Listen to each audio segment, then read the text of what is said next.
totally tax-free cash. A lump sum that you could have in time to splash out with this summer. And because it's tax-free, you get to keep every single penny for a chance to win. Text cash to 63225. One entry costs £2.50 plus one standard network rate message. Or text bonus to 63225. 5 entries cost £5 plus one standard network rate message. Go to gbnews.com/win. Entries start at £2.50. Call 0903 686 3232. Calls cost £2.50 plus your network access charge. Or post your name and number to GB21 PO Box 8690 Derby DE1 9TT. UK only. Entrance must be 18 or over. Lines close at 4 p.m. on the 26th of June. This is a network giveaway. Entries will be pooled. Please check the closing time if listening or watching on demand. At GB News, we love to hear from you, our loyal community. So drop us a line at gbnews.com/yoursay. There you can talk to each other and also to the presenters live on air. gbnews.com/yoursay, because GB News is your channel, Britain's news channel. From the school run to the home run, watch a new show for all of Britain. So he can say whatever he wants. A straight talking show where all voices are heard. And, you know, when are we going to stop talking about smashing the gangs and actually do it? With the stories that matter from every part of our country. There's a bit of a crash landing there for your Chancellor. Bold, fearless and standing up for you. That's me, Martin Daubney, 3 p.m. till 6 p.m, weekdays, here only on GB News. The People's Channel, Britain's news channel. Join me, Nana Okoye, for an informative, interactive news programme with a difference. It's fun. No, he didn't say that, Dave. I'm so surprised. I think there's an element of truth to that. Join me from 3 p.m. every weekend, only on GB News, Britain's news channel. Hi, I'm Michelle Dewberry, and my show is your opportunity to cut through all the noise and dive in headfirst to some robust debates. Ideas clash. Situation, isn't it? No, because the failure is you're deliberately avoiding my point. Nothing's held back. And if you think this is the end of it, wait for more. And we do not shy away from the difficult stuff. Sometimes I want to shake people and say, if only you understood. So join me on Jubes & Co weeknights at 6 p.m, only on GB News, Britain's news channel. Breaking news, live updates, stories that matter. From the heart of the GB newsroom to every corner of Britain, with our team of dedicated journalists across the UK. GB News bulletins are there to deliver the latest news that matters to you. Bulletins on GB News, the People's Channel, Britain's news channel. The GB News audience is different, it's unique, because they see through the nonsense. We want to debate with each other, we want to listen and maybe learn. We have a chat. That's what we do. We try and have a chat. They'll watch my programme while they're eating their tea, they'll watch breakfast while they're busy getting their kids ready for school. We want to hear what matters to you, what is news for you. And what's brought you out here today? What are the biggest issues affecting this particular area? The audience are the best thing about GB News. Their friends, their family. They're people who need to have their voices heard. They're passionate about the channel, they're passionate about what they believe in. The one thing about GB News is you get a chance to speak. Talk to me about why so many people have gathered here today. Do you want to say something back in return? The GB News audience is what makes GB News special. It's incredible to see. They shape our programmes, they shape our output, and they shape our channel. That's what makes us the fearless champion of Britain.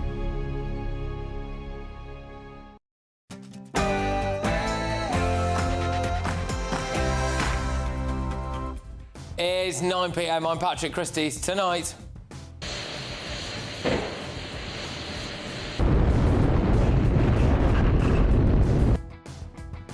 HS2 is set to cost more than NASA's moon mission, and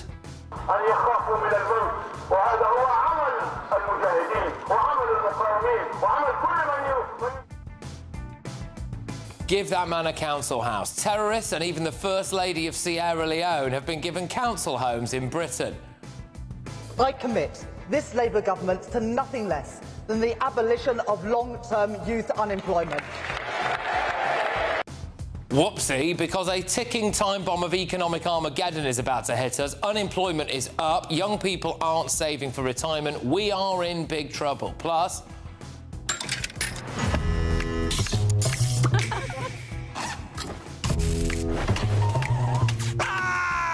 I'm looking for that deep connection. Someone who's kind, generous, Has reality TV gone too far? Channel 4 show Married at First Sight is cancelled over rape claims. And Shabana Mahmood launches a new £100 million plan to crack down on grooming gangs. Will it work, though? Also, what was the married name of the scientists Marie and Pierre who won the Nobel Prize for Physics in 1903 for their research into radiation? Antoinette. Curie. Ask him about the royal family next. Anyway, David Lammy wants to raise the age of criminal responsibility to 14. On my panel tonight, we've got Tory MP Esther McVeigh, we've got GB News commentator Will Kingston and journalist Kai Wilshaw. And it was another great day on Downing Street. Do you miss West Streeting? Should we rejoin the European Union, Minister? Who is running the country while you are fighting? Be careful, Minister. And what's going on here?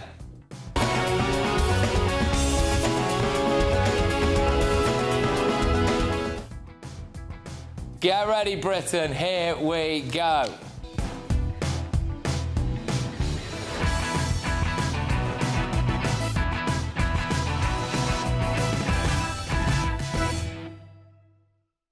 Would you rather go to Birmingham or the moon? Next.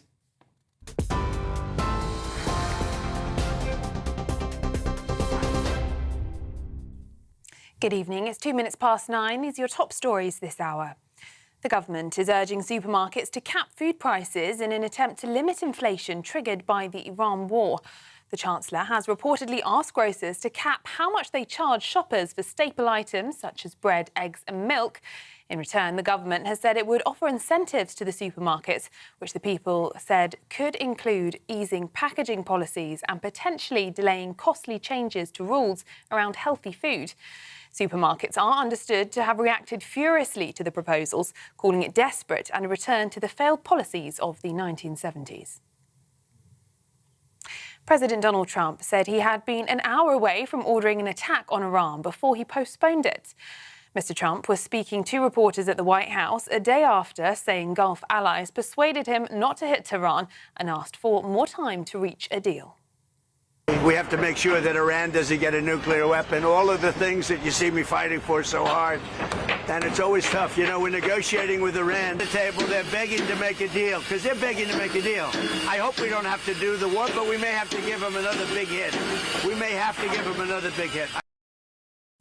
Meanwhile, his Vice President, J.D. Vance, has warned Iran about America's option B. He said there are two pathways we can go down. The first, he said, he is negotiating. The second is we could restart the military campaign to continue to prosecute the case, to continue to try to achieve America's objectives.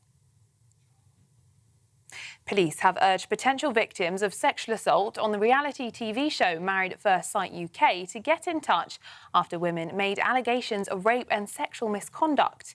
It comes after a BBC Panorama investigation heard claims from two women who say they were raped during filming, while a third says she experienced a non-consensual sex act. Channel 4 has removed all episodes from its streaming and broadcast services and has launched an external review into welfare on the show. The production company says its welfare system was gold standard and that it acted appropriately. Surrey police are investigating two separate allegations of child sexual abuse following the release of the Epstein files. In a statement today, the force said one report relates to an incident in the mid-1990s to the year 2000. The other relates to the mid to late 1980s. Southampton have been kicked out of the Championship playoff final after being found guilty of spying on Middlesbrough. An independent disciplinary commission handed down the punishment after the English Football League charged Southampton with a breach of its regulations.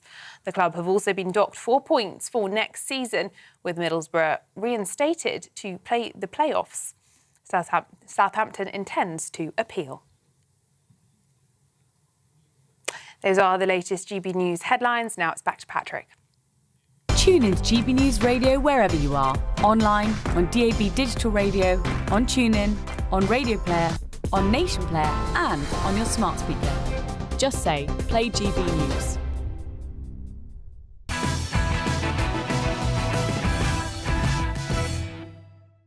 Good evening. It's going to cost more to build a bit of HS2 than it's going to cost NASA to send astronauts to the moon. HS2 is set to cost more than £100 billion. NASA's moon mission, $79 billion. A little bit closer. Okay, here we go, a big one. Off the ground, one more. So the Americans are getting that, and we are going to get this. No, no.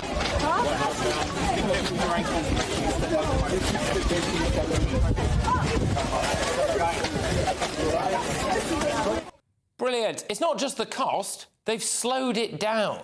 The speed will now be capped at 199 miles per hour, down from 224 miles per hour. And they've shortened the route. So if you're looking at your screens right now, it was supposed to connect to around 11 major cities and London.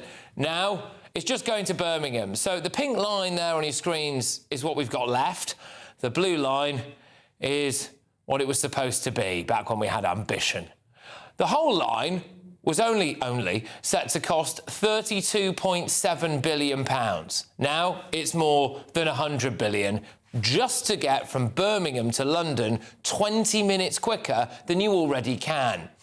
But, you know, what could you actually buy with 100 billion quid instead of a bit of railway line? So let's have a look. You could actually buy Birmingham, right? You can buy every single residential property in Birmingham for 100 billion quid. So there you go. You could buy every single Premier League football club and still keep around 85% of your money. You could almost buy the International Space Station. That would only cost you around 120 billion quid to build. You could eradicate entire global crises. You could fund clean drinking water for the entire world or end global hunger. Screw the starving Africans, because people from Birmingham get to go and visit Madame Tussauds 20 minutes faster than before. I mean, look, if you took 100 billion quid in cash, it would keep every single hospital, GP surgery, ambulance service and mental health facility in England running for exactly 6 months. It's the most expensive train line in the world. And get this, they've just said that it won't even be ready for the new deadline of 2033. Taxpayers were quoted £90 million for a bat tunnel to cover just 900 metres of the track in order to protect a rare species of bat. Hilariously, even that came in over budget. They think it's now about 125 million quid to protect the bats. Nothing works in Britain anymore. Nothing works. We can't build anything. We wanted to build a road tunnel near Stonehenge. That cost £179 million, and then it was scrapped without a single shovel being put in the ground.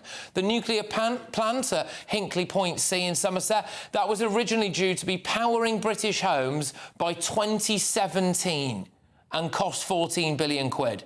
It now won't be ready until 2031 at the earliest, and it could cost at least £46 billion. The Elizabeth Line and Crossrail, that was due to be finished in 2018. It was delayed by 4 years and came in 4 billion quid over budget. Look, you'll love this, by the way. You'll love this.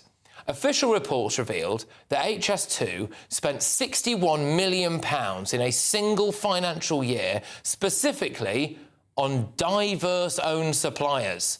The company explicitly prioritised procurement from businesses where women, ethnic minorities, LGBTQ+ individuals or disabled people made up more than 50% of their partners and directors. Well, the train line hasn't been built, has it? And it's going to cost 70 billion quid more than expected. But somewhere, there's a trans person in a wheelchair who feels seen. So that makes it all worth it, really, doesn't it? An investigation revealed that HS2 management made staff undergo combined 344 hours of inclusivity training and a 2.5-year period. So maybe, just maybe, they could have included building a train line in their inclusivity training. But no, alas. Look, we might joke, but I actually think that people should be prosecuted for wasting this much public money. Let's get thoughts from my panel. We have got Conservative MP for Tatton, it's Esther McVeigh, and GB News contributors Will Kingston and Kai Wilshaw. So, Esther, this is, I think, in a competitive field, like one of the worst things this country's ever done. HS2. It's just shocking. I mean, the amount of waste, everything. What's your view on it? It was going to go through Tatton at one point because George Osborne wanted it to get him to London quicker. Right. So it was always a disaster. This project from the very beginning was a disaster and it never had a proper business case. It has four, as far as I can count. First of all, it was to link Heathrow to Manchester Airport. It was to stop internal flights. That was its first raison d'etre. And Willie Walsh said, not at Heathrow, we couldn't have it, make it somewhere else. So that was the first disaster. Then it was High Speed 2. It was all about speed. And then people said, oh, well, it really wouldn't be value for money if it's just going from here to here. Let's stop it off at different cities, which slowed it right down and caused a lot of problems. Then they said, oh, it was about capacity. And then they said it was about giving people jobs. No, this was always a disaster. And at the very outset, in the early 2000s, somebody said, actually, you can't do this project in a densely populated small country like England. This isn't a project you should be doing. But Lord Adonis, a Labour lord who thought he was cleverer than anybody else, who was looking for a legacy, God help us all, when politicians want legacies, they are disastrous projects because they're not thinking at the business case, they're not thinking about the country or who's going to use it, and not that many people would be using it. They just think about their legacy. Disaster start to finish. Adonis by name, sadly not by nature, if you've seen him. Will, yeah, I mean, it's just the sheer crippling cost of all of this and the incompetence, isn't it, I think? They don't care, Patrick. This is the fundamental problem that this project reveals. Our politicians and our civil servants do not care about money. That debt and that delay will be a future politician's problem, and that future politician will make it a future politician's problem. Yeah. I reread Dominic Cummings' blog from 2023 where he was reflecting on how this was always going to be a disaster from 2020, and he pointed out a number of reasons why.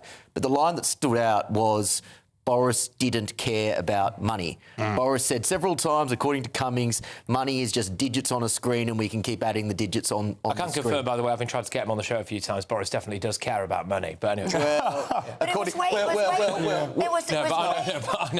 was way before that, and there was an element of we can't stop it now, we've got to keep going. So thank goodness Rishi Sunak did actually say, because he's a money man, this is a disaster, and stopped it. Well, there is an institutional attitude here which is obvious, and you could see that with HS2 and you could see it through COVID in the way the Conservatives spent money there as well. They do not care. And we're now at a point where we are heading towards an economic crisis. In the fiscal year to March, 130-odd billion pounds of debt, of which 110 million pounds had to go towards interest on the existing debt.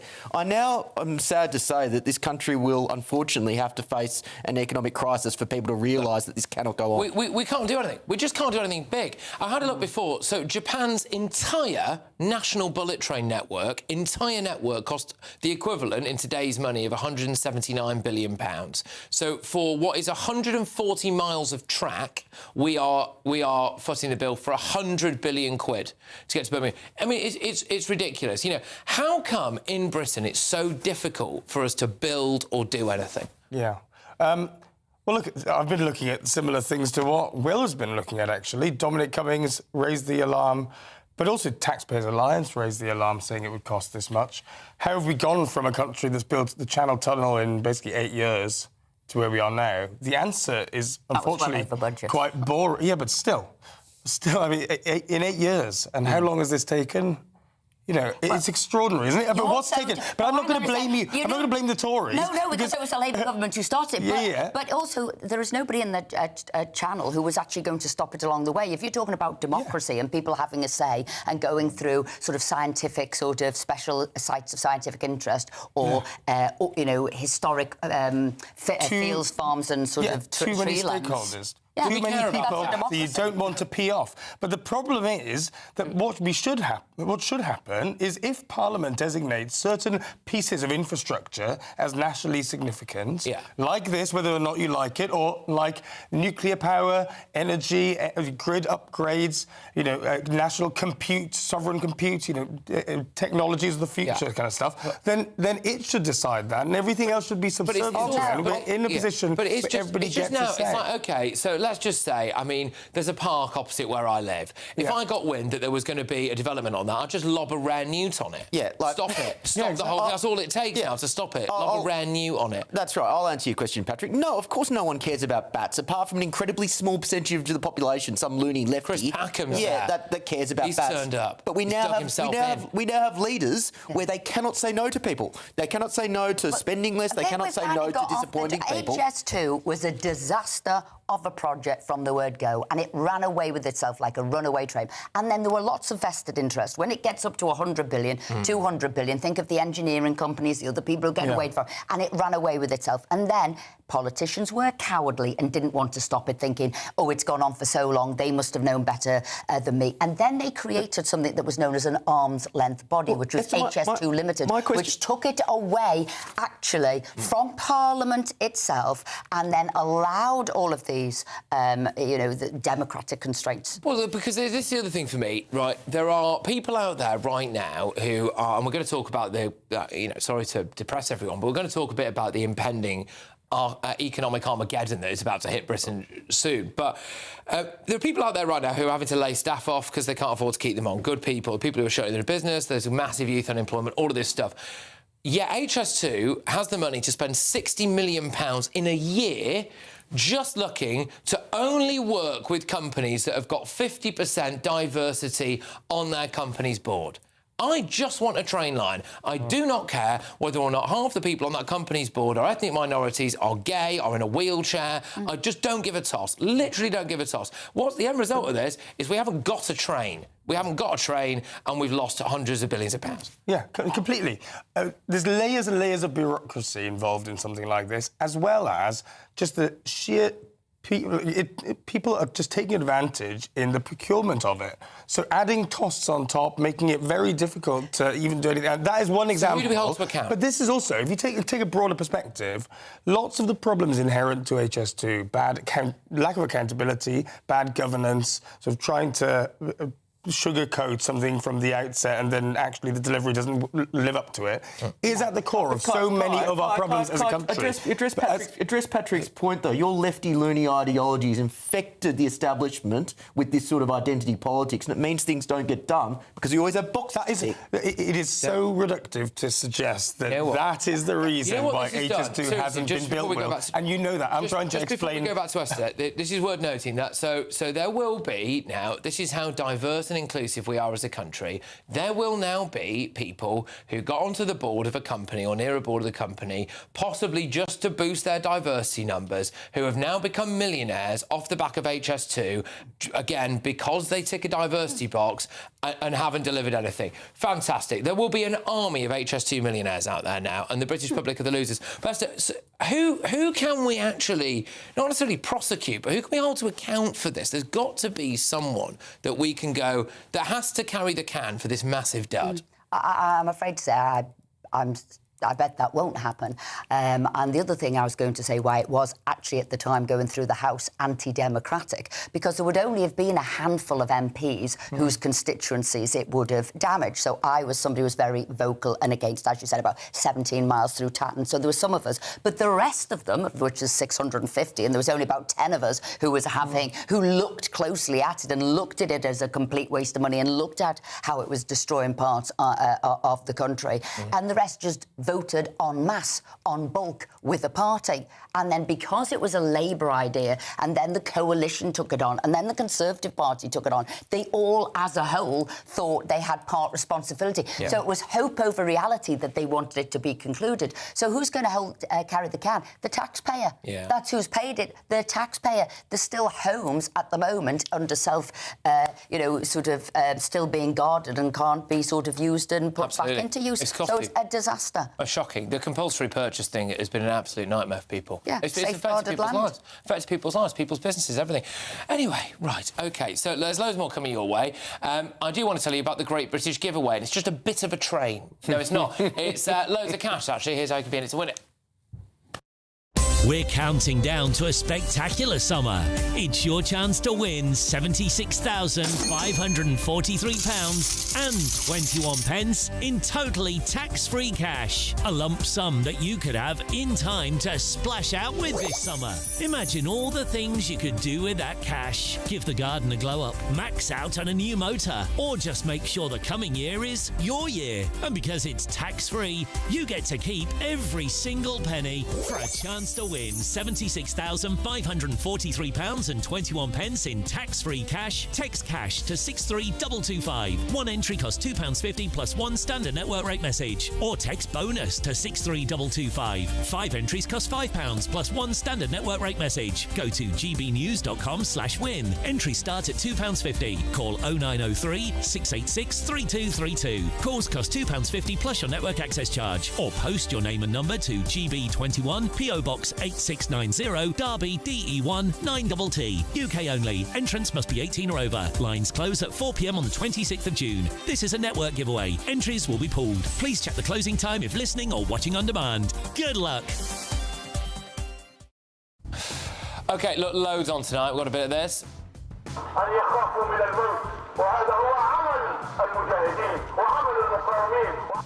Oh, that's a man in need of a council house, if ever I've seen one. Yeah, that's right. Convicted terrorist Abu Hamza, he's got something in common with the First Lady of Sierra Leone. Can you guess what it is? Yeah, they've both been given council houses in the UK. Is it time to ban foreigners from social housing? But before that...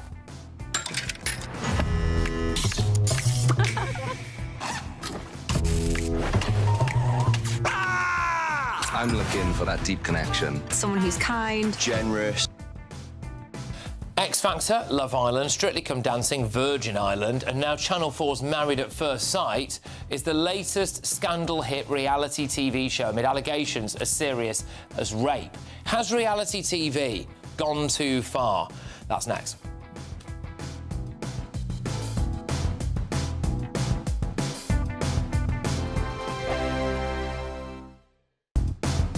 Do you trust what you're being told?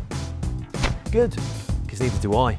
Those are just facts. I'm Alex Armstrong, and on my show, we'll expose the spin. Well, I want to answer that, because you didn't let me last time, because you always speak over me. The broken promises. To deny that is denying the truth. And the hypocrisy. Needs to stop. You think we can allow? Politics, policy, parliament.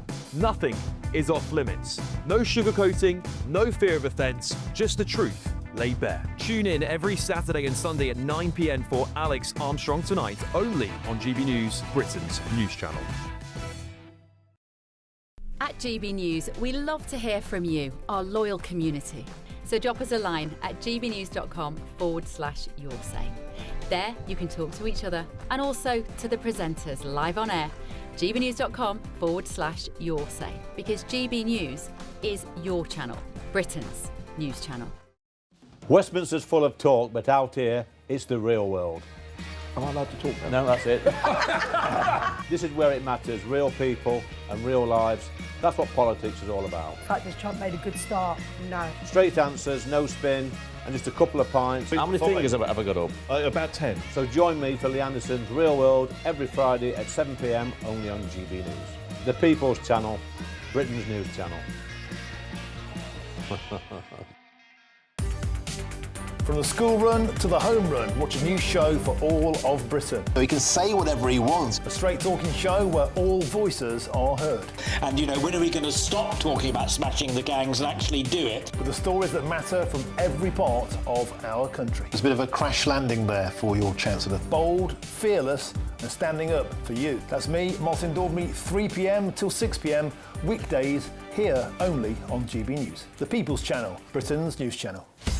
Breaking news, live updates, stories that matter. From the heart of the GB newsroom to every corner of Britain, with our team of dedicated journalists across the UK. GB News bulletins are there to deliver the latest news that matters to you. Bulletins on GB News, the People's Channel, Britain's news channel. Westminster, the ultimate clique. And you're fighting like rats in a sack. But here on the Camilla Tominey Show, we ask the questions the establishment media is too scared to ask. OK, let me ask you a straight question, because I know you're a straight-talking politician. Whether it's net zero, illegal immigration or law and order, nothing is off limits. You had the power then. Yeah, as I and say, now you've lost it. That's the Camilla Tominey Show, a politics show that's fearless. But no, let me finish my question if you don't mind, because it is my show. Sundays at 9:30, only on GB News, the People's Channel, Britain's news channel.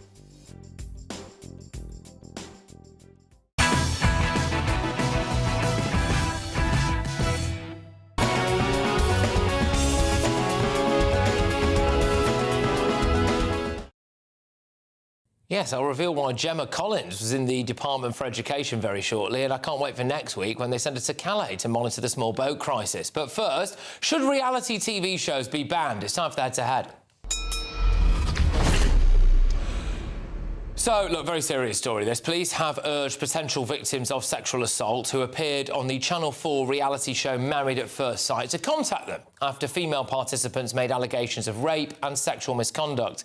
The show sees single people agree to marry total strangers after meeting for the very first time at a mock wedding. But speaking to the BBC, 2 women have now alleged that they were raped by their on-screen husbands, while a third said that she'd been the victim of a non-consensual sex act. Reality TV once again finds itself in the spotlight after a plethora of scandals. ITV was forced to overhaul its welfare protocols after 2 former Love Island contestants and one of the show's presenters, Caroline Flack, committed suicide. In 2023, former X Factor contestant Lucy Spraggan alleged that she'd been raped, claiming that taking part in the show in 2012 felt like being in an abusive relationship. The BBC found itself in hot water back in 2024 when the actress Amanda Abbington claimed that she was bullied and verbally abused by her professional dance partner. I mean, there's loads more examples. I'm sure you've got plenty at home. But tonight I'm asking, has reality TV gone too far? Should it be banned? Going head-to-head on this now are child psychologist Dr Amanda Gummer and psychotherapist Lucy Beresford. Thank you very, very much. Great to see you. Lucy Beresford, I'll start with you. Do you think that reality TV should be banned in some way? No, not at all. I do think that the show Married at First Sight was extremely dubious and questionable, and I'm very glad to see that it's been pulled not just as a show in the schedules, but completely from the website of Channel 4. The setup was extremely damaging for anybody who took part, who thought that actually it would be a really perfect way to find love. But there have been so many reality TV programs over the decades that have been incredibly illuminating about behavior, that actually we are very imitative creatures. We learn about the world by watching, observing and copying other people. And if you see negative behaviour and it is called out, and I have to say that that is the key, then it can be incredibly helpful. We saw that over the course of Love Island in particular. You're absolutely right. There were 2 tragedies of housemates who took their own life, and the presenter, although that wasn't actually linked to the show at all. Issue, yeah. I think it's very important to say that. But there were several series where some really unhealthy behaviour was displayed.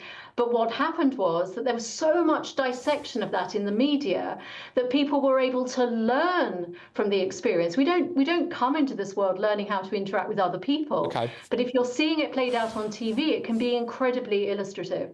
OK, look, one of the things that really stands out for me is I know the kind of people that work on these shows, whether it's in production or the formatting of it, etc. And I guarantee you that the vast majority of them are hyper woke. They've got a hashtag Be Kind in their profile, all of this stuff. They fully buy into the kind of, you know, what I would call the kind of ultra left-wing wokerati and all of that stuff. And you've got a situation like you've got on at Married at First Sight where it's like, go on, back in that room with a rapist. Go on, back in you go. And it's like, what is wrong with these people? I just find it absolutely maddening, you know? And Dr Amanda, what's your view? Would you ban the lot? I mean, it's a bit sweeping, isn't it, to say that? Yeah, so banning is I think, is unhelpful. But I do think as responsible broadcasters and responsible programme developers, we need to think about the effect that this is having on children and young people who are exposed to this. And I think we can't pretend that this isn't affecting how 13, 14, 15-year-olds understand relationships because they do learn from it. And I think, you know, there are some good reality TV shows. There are some things that help us understand children. Things like The Secret Life of 5-Year-Olds. Great idea. But, you know, but this sexualized, unhelpful positioning of relationships and sex and interactions between young adults is not the model we should be giving our kids. And I think it's time for the broadcasters, the commissioners and the producers to take more of a lead on this and be more responsible with what they put out. I should say alleged rapist, by the way. But yes, but one of the things that I actually want people to carry the can for some of the allegations here is actually some of the presenters of Married at First Sight. So this panel of experts that they have, these are supposedly the gurus, right? They go, oh, we've done basically some kind of scientific evaluation on these two people, and we know that you are perfectly matched for each other. Oh, yeah, you've got to trust the process. And then they end up doing stuff that is clearly just for ratings, where they put someone who's basically some kind of, like, you know, absolute conservative, wife should stay at home and possibly never even look at anyone else in her life, bloke, with, like, some, you know, a hyper-liberal woman who likes to go out and hit the town and just behave like a normal woman, right? And it's never going to go well. You're doing it for ratings. And I'm sorry, but these so-called experts, how, you know, should they not be facing a little bit of criticism, Lucy, for some of the allegations that are coming out? The show should never have been commissioned. The whole show premise was incredibly damaging. The idea that you could have a situation where people fall in love after they've been married, it makes a travesty of marriage in general, and it certainly sets up a dynamic around relationships which is unhelpful because it suggests that it's too easy.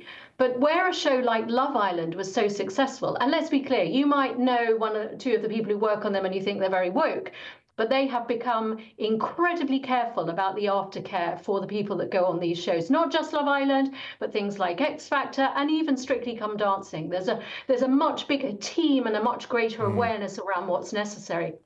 But Love Island in particular was basically showing you what happens in pubs, in nightclubs, up and down the country, is people getting together, having not really known each other for a very long time, but having the time to get to know each other. And the premise of that is so successful because it replicates what ordinary people experience in their day-to-day lives. And that's why I think that programs like that were so helpful. OK, all right, look, sorry, we've got a bit of breaking news, so I'm going to have to go to, but I do massively appreciate both of you for coming on and saying what you both said, so thank you very, very much. Child psychologist Dr Amanda Gummer and psychotherapist Lucy Beresford. So, all three men accused of wrongdoing on Married at First Sight deny the allegations. It's important to say that. Channel 4 said... Channel 4 was asked to respond to claims of failures in welfare protocols. Channel 4 believes that when concerns related to contributor welfare and were raised through existing welfare and production protocols, prompt and appropriate action was taken based on the information available at the time. Channel 4 refutes any claims to the contrary. And lawyers for CPL, which is the production company responsible for Married at First Sight, told the BBC that there was a gold standard welfare system in place and industry leading as well, and that it acted appropriately in all cases. Now, this is going to be very challenging for me to say out loud to you, but I'm going to have to do it. Some breaking news tonight. Arsenal have won the Premier League title after a 22-year wait. Manchester City's draw to Bournemouth tonight seals the league title for the North London club, and I'm sure that all of their fans will just be really good and nice about the whole thing and won't be utterly insufferable. Good. OK, loads more on. Coming up...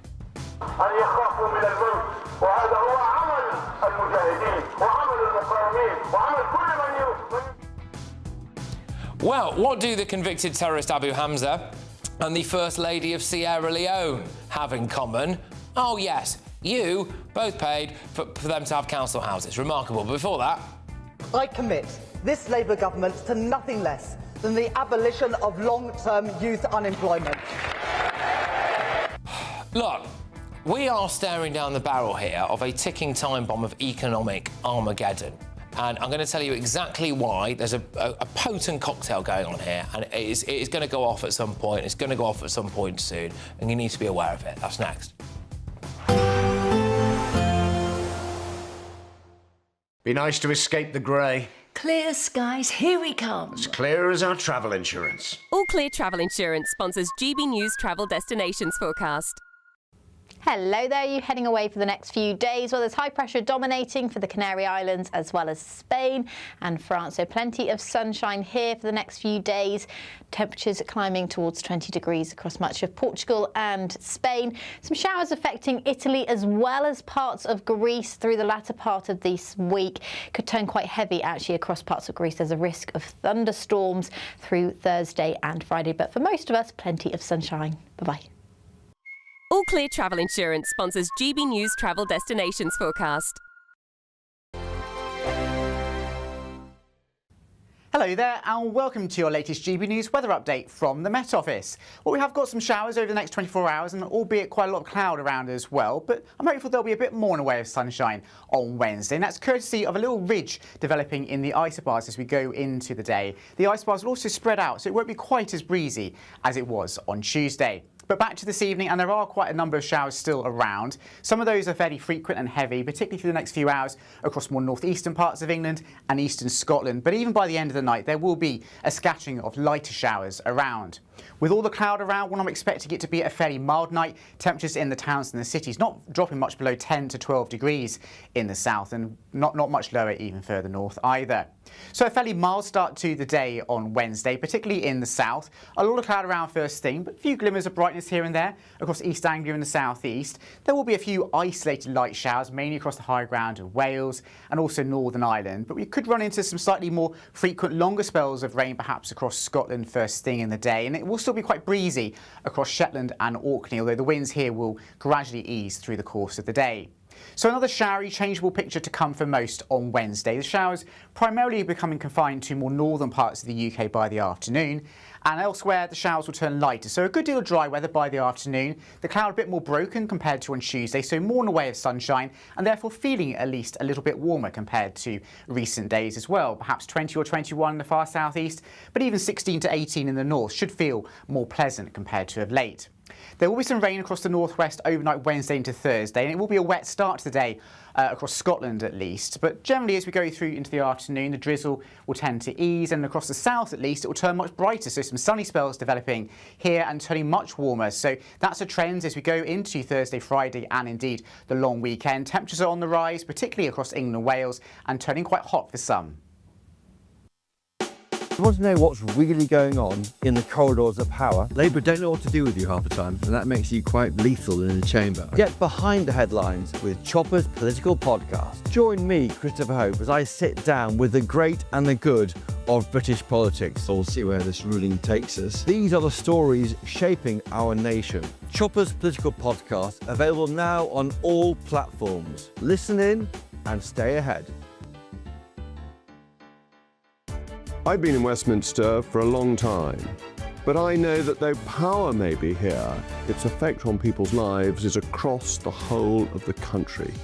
We may be where rules are made, but it's where they're implemented that matters.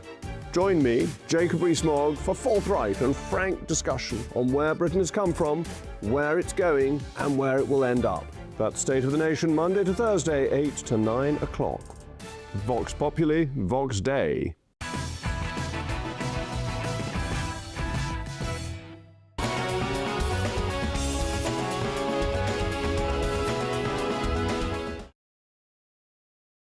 Well, I'll reveal why Gemma Collins was in the Department for Education very shortly, but there was more bad news for the government today.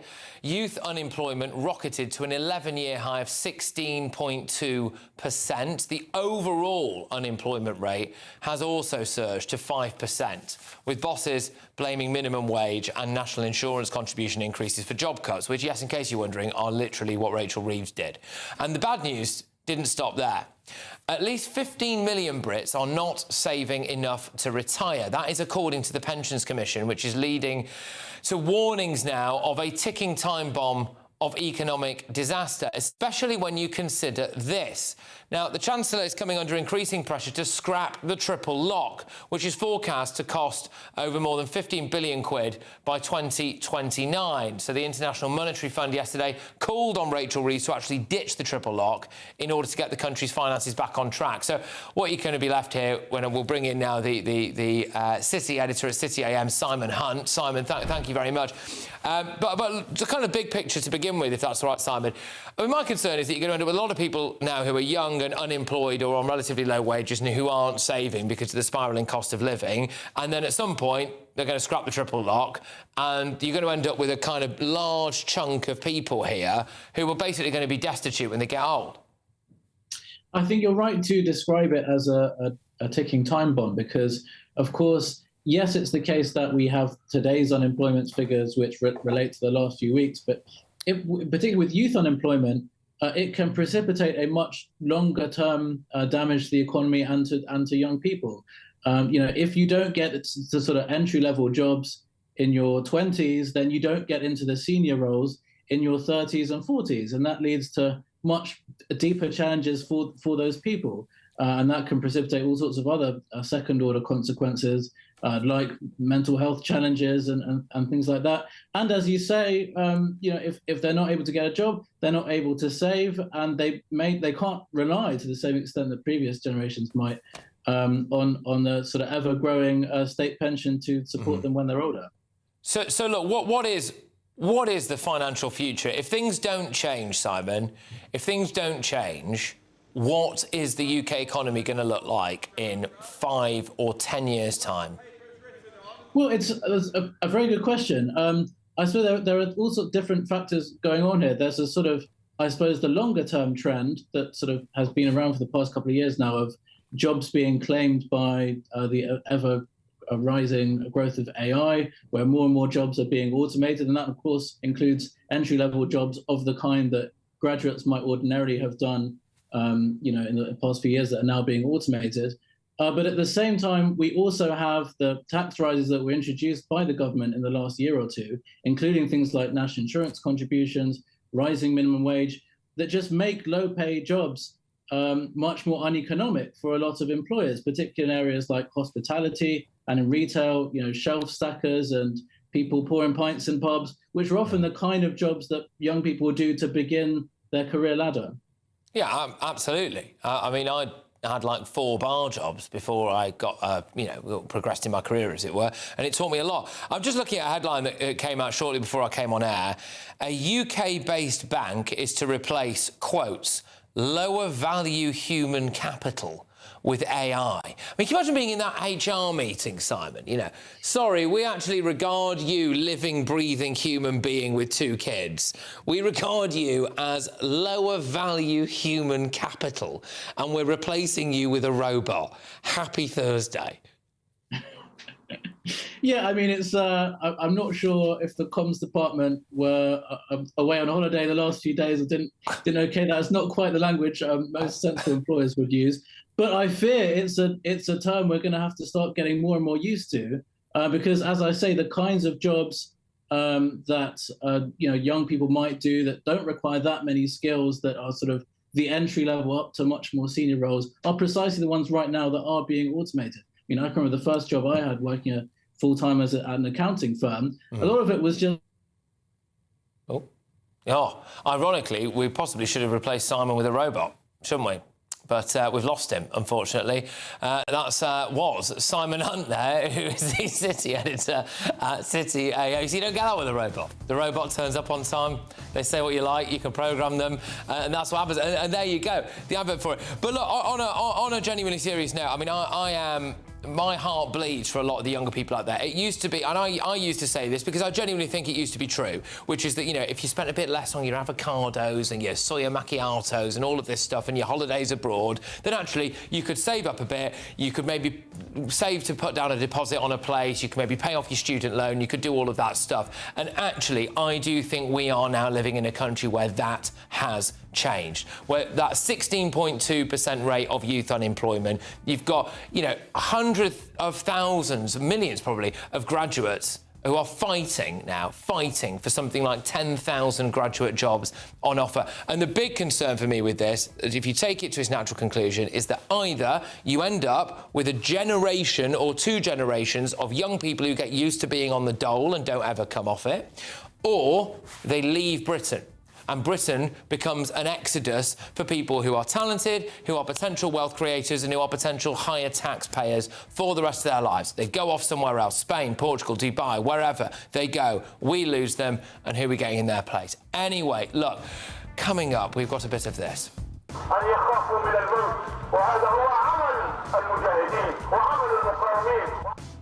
Yeah, so, look, we're going to be talking about the sheer number of, frankly, dodgy foreigners who are being given council houses in the UK when there are loads of people, like homeless veterans, who could maybe use them instead. But before that...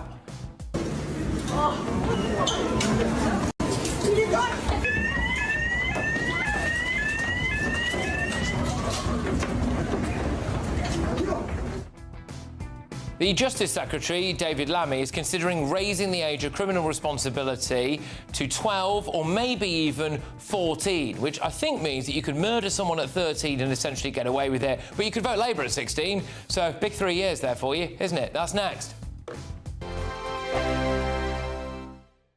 Westminster, the ultimate clique. And you're fighting like rats in a sack. But here on the Camilla Tominey Show, we ask the questions the establishment media is too scared to ask. OK, let me ask you a straight question, because I know you're a straight-talking politician. Whether it's net zero, illegal immigration or law and order, nothing is off limits. You had the power then. Yeah, as I and say, now you've lost it. That's the Camilla Tominey Show, a politics show that's fearless. No, let me finish my question if you don't mind, because it is my show. Sundays at 9:30, only on GB News, the People's Channel, Britain's news channel. This is GB News, Britain's news channel. Today is Victory in Europe Day.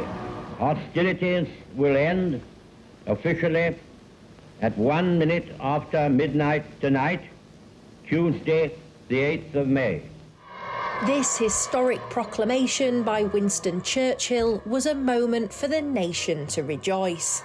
Celebrations were held across Europe to mark the end of the Second World War.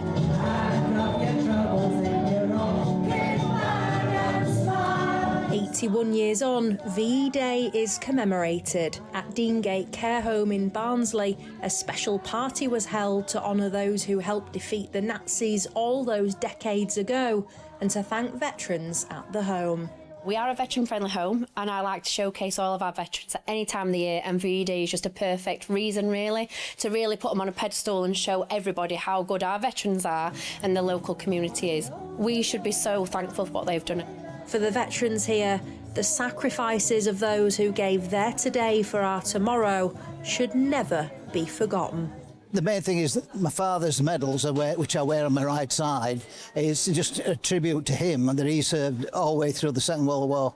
And, of course, myself, when I served 22 years afterwards. I think it was vital that they remembered this VE Day and, you know, that we carried it on. Their dad was the only one left out of 5 in that tank. So he was injured in there, and he was in the 8th Army under Montgomery's division. GB News, the People's Channel. At GB News, we love to hear from you, our loyal community. So drop us a line at gbnews.com/yoursay. There you can talk to each other and also to the presenters live on air. gbnews.com/yoursay, because GB News is your channel, Britain's news channel.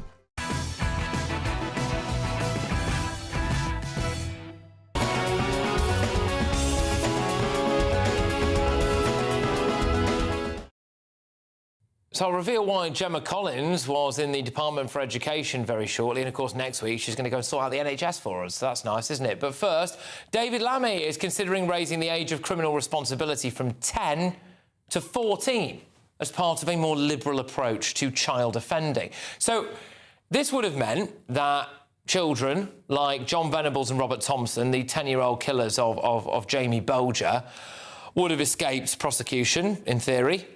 But the plans have sparked concerns that criminal youngsters could be let off the hook. And this was JD Sports in East London over the weekend.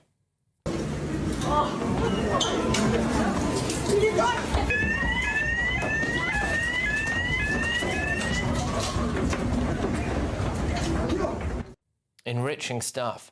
Swiss watchmaker Swatch had to close stores across the UK due to safety concerns after mobs stormed shops on Sunday.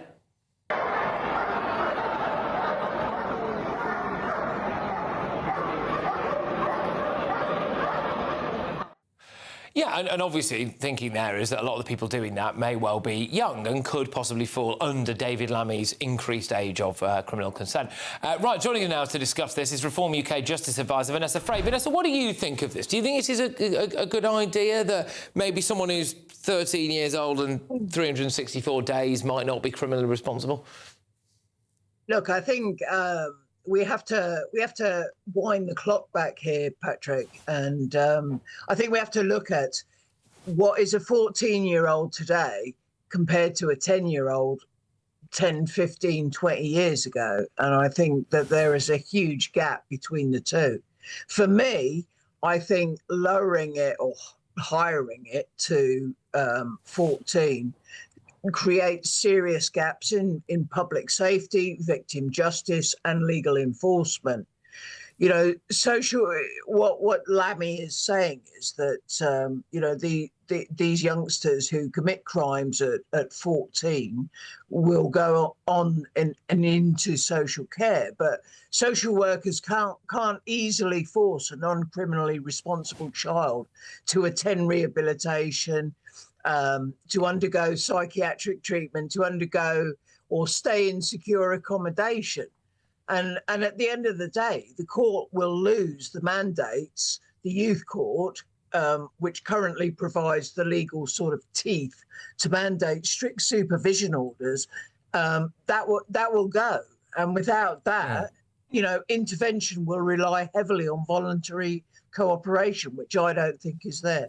So I think, you know, I know that the UK has probably the lowest threshold at 10 in comparison with the rest of Europe. But at the end of the day, I think we have probably the most... I think it's a bit ridiculous. I mean, look, Vanessa, I mean, I don't know if you agree with me on this, but, like, I mean, certainly from the age of 10, I knew that going into a JD Sports and stealing some trainers and a hoodie was wrong. Yeah, I knew that, like, absolutely. You know, like we all do. Why are we playing this game? I mean, they're going to give them the vote at 16, so it's going to be a big 2 years, isn't it? That from just turning 14. Where you're incapable of knowing the rights and wrongs of murder, but by the age of 16 you could vote Labour. I mean, it's ridiculous.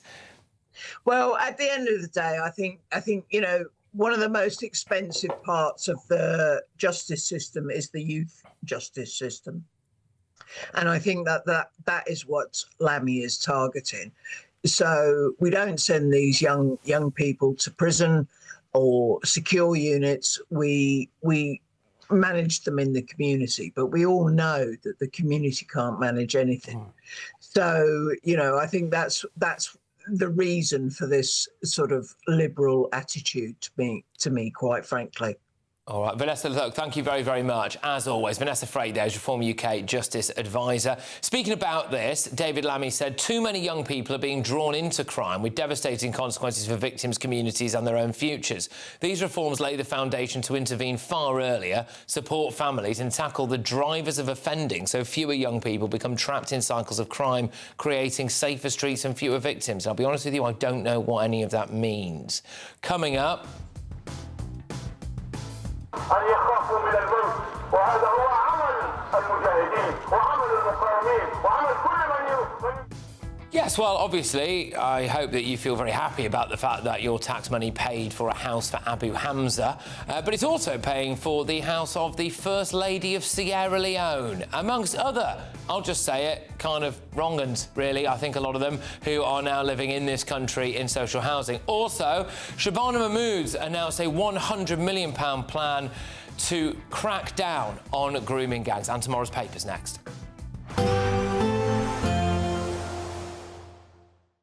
Expect warm spells with the odd rude interruption. Box Boilers sponsors the weather on GB News. Hello there and welcome to your latest GB News weather update from the Met Office. Well, we have got some showers over the next 24 hours and albeit quite a lot of cloud around as well, but I'm hopeful there'll be a bit more in the way of sunshine on Wednesday, and that's courtesy of a little ridge developing in the isobars as we go into the day. The isobars will also spread out, so it won't be quite as breezy as it was on Tuesday. But back to this evening, and there are quite a number of showers still around. Some of those are fairly frequent and heavy, particularly through the next few hours across more northeastern parts of England and eastern Scotland. But even by the end of the night, there will be a scattering of lighter showers around. With all the cloud around, well, I'm expecting it to be a fairly mild night. Temperatures in the towns and the cities not dropping much below 10 to 12 degrees in the south, and not much lower even further north either. So a fairly mild start to the day on Wednesday, particularly in the south. A lot of cloud around first thing, but a few glimmers of brightness here and there across East Anglia and the southeast. There will be a few isolated light showers, mainly across the high ground of Wales and also Northern Ireland. But we could run into some slightly more frequent, longer spells of rain, perhaps across Scotland first thing in the day. And it will still be quite breezy across Shetland and Orkney, although the winds here will gradually ease through the course of the day. So another showery, changeable picture to come for most on Wednesday. The showers primarily becoming confined to more northern parts of the UK by the afternoon, and elsewhere the showers will turn lighter. So a good deal of dry weather by the afternoon. The cloud a bit more broken compared to on Tuesday, so more in the way of sunshine, and therefore feeling at least a little bit warmer compared to recent days as well. Perhaps 20 or 21 in the far southeast, but even 16 to 18 in the north should feel more pleasant compared to of late. There will be some rain across the northwest overnight Wednesday into Thursday, and it will be a wet start to the day across Scotland at least. But generally, as we go through into the afternoon, the drizzle will tend to ease, and across the south at least, it will turn much brighter. So some sunny spells developing here and turning much warmer. So that's a trend as we go into Thursday, Friday, and indeed the long weekend. Temperatures are on the rise, particularly across England and Wales, and turning quite hot for some. Expect warm spells with the odd rude interruption. Box Boilers sponsors the weather on GB News. There's a totally tax-free £76,543.21 in cash to be won. Cash to spend on anything you like. That's like having over £6,000 extra to spend each month for a whole year. You could spend it on a bucket list holiday, treats for all of the family, or just save it for a rainy day. For a chance to win, text cash to 63225. One entry costs £2.50 plus one standard network rate message, or text bonus to 63225. 5 entries cost £5 plus one standard network rate message. Go to gbnews.com/win. Entries start at £2.50. Call 0903 686 3232. Calls cost £2.50 plus your network access charge. Or post your name and number to GB21 PO Box 8690 Derby DE1 9TT. UK only. Entrance must be 18 or over. Lines close at 4 p.m. on the 26th of June. This is a network giveaway. Entries will be pulled. Please check the closing time if listening or watching on demand. I've been in Westminster for a long time, but I know that though power may be here, its effect on people's lives is across the whole of the country. We may be where rules are made, but it's where they're implemented that matters. Join me, Jacob Rees-Mogg, for forthright and frank discussion on where Britain has come from, where it's going, and where it will end up. That's State of the Nation, Monday to Thursday, 8 to 9 o'clock. Vox Populi, Vox Dei. Join me, Nana Akwe, for an informative, interactive news programme with a difference. It's fun. No, he didn't say that, Dave. I'm so surprised. I think there's an element of truth to that. Join me from 3 p.m. every weekend, only on GB News, Britain's news channel. From court mornings to warm family brunches. From football to tennis in the car. In the kitchen. GB News Breakfast is there with the stories you need and the conversations that matter. Anyway, let's talk business. Well, it has been a historic night in British politics. It's astonishing, isn't it? We're here again to start your day just right. GB News Breakfast. Every morning from 6 a.m. Only on GB News. Britain's news channel. 5 hosts, 5 opinions, 5 fearless debates, 5 unfiltered takes on the day's news. 5 reasons not to be anywhere else on Saturday night. This is the Saturday Five. You got me good there. Britain's biggest Saturday night TV show. It's not a bad brand. Yeah. Uncensored. Very, very racy tonight on the unpredictable. What did she say? Can you translate it for us? And always entertaining. And how can a country go from being led by William Wallace Saturday nights from 6 p.m. only on GB News, the People's Channel. Britain's news channel. You're going to want to stay tuned, trust me.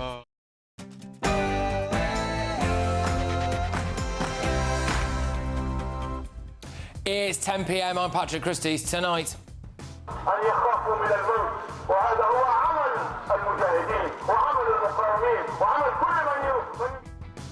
Terrorists and even the First Lady of Sierra Leone have been given council houses in Britain. I commit this Labour government to nothing less than the abolition of long-term youth unemployment. Well, youth unemployment has just gone up today. It's a ticking time bomb of economic Armageddon, this. Young people aren't saving for retirement as well. We are in big trouble. Plus, Shabana Mahmood has today launched a new £100 million plan to crack down on grooming gangs, but will it work? Now, I've got all of tomorrow's newspaper front pages for you shortly. And breaking news on the front page of the Financial Times. Treasury asks supermarkets to cap prices on staple foods. So there you go. The big solution at the moment to our economic woes is to get supermarkets to cap the price of a loaf of bread. And in more breaking news tonight, Arsenal have won the Premier League after a 22-year wait. Well done, Arsenal. I hope you're very happy. On my panel tonight, we have got Tory MP Esther McVeigh and GB News commentators Will Kingston and Kai Wilshaw. And it was another great day on Downing Street. Do you miss West Streeting? Should we rejoin the European Union, Minister? Who is running the country while you are fighting? Be careful, Minister. I'd like him to follow me around my flat. Are you going to the loo again, Patrick? Are you? Is that another cup of coffee, is it, Patrick? Anyway, what's going on here?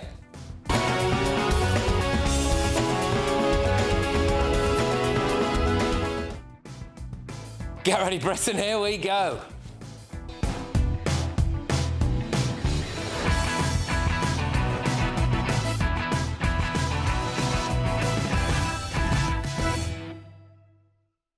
I'm surprised we didn't give Osama bin Laden a council house. Next.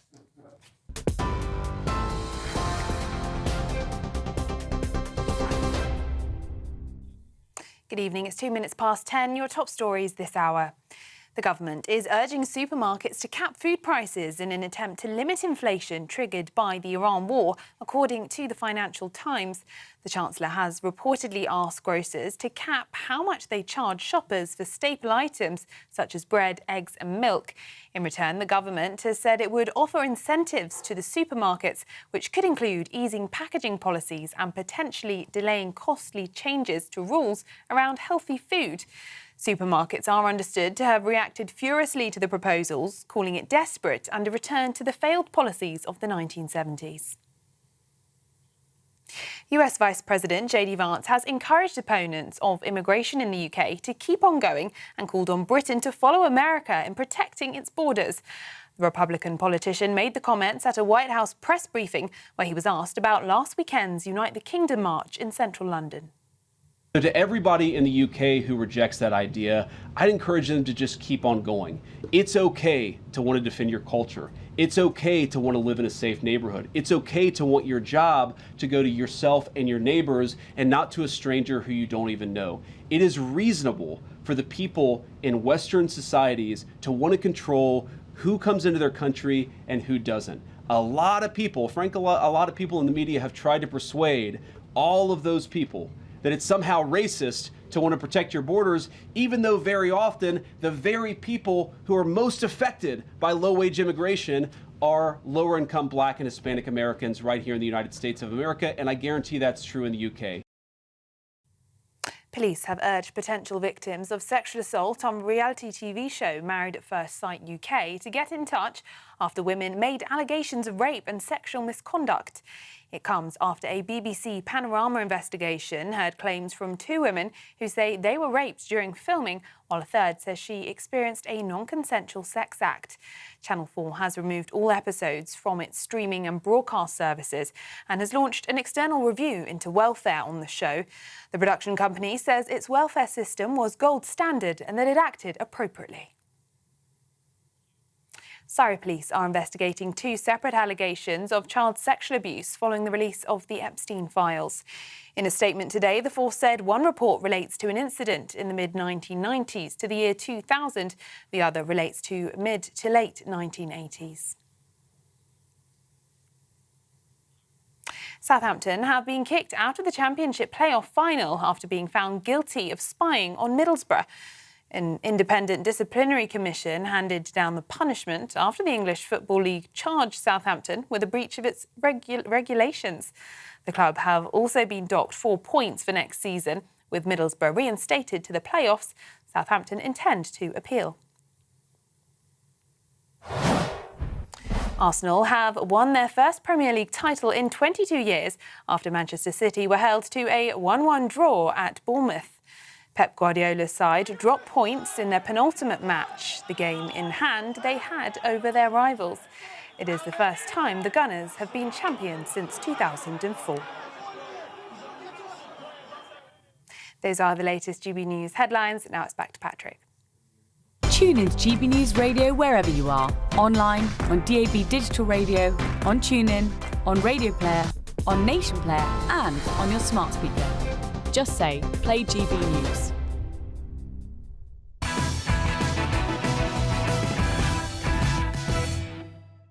Good evening. Who thinks that social housing in Britain should just be for people born in Britain? Because today it emerged that the current First Lady of Sierra Leone has been living in a council flat in South London. Now, an extensive investigation published by the Organised Crime and Corruption Reporting Project revealed that since her husband took office in 2018, Fatima Bio and her immediate family spent more than 1.65 million quid acquiring at least 10 high-end properties in the Gambia, which is her ancestral home. These assets include 2 luxury coastal villas and a separate apartment building owned directly by the First Lady, a $500,000 luxury villa registered in her mother's name, multiple tourist hotspot properties and a large hotel development managed by her half-brothers. Their collective wealth is believed to be in the tens of millions of pounds. Why does she have a council flat in Southwark? You know this lot?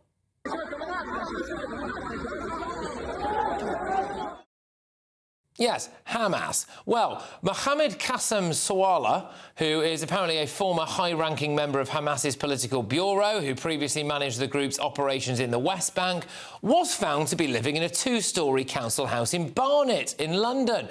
The Sunday Times revealed that in 2021, Sawala and his wife utilised the UK's Right to Buy scheme to purchase the council home mortgage-free for 320 grand, benefiting from a taxpayer-funded subsidised loan of £112,300. Brilliant.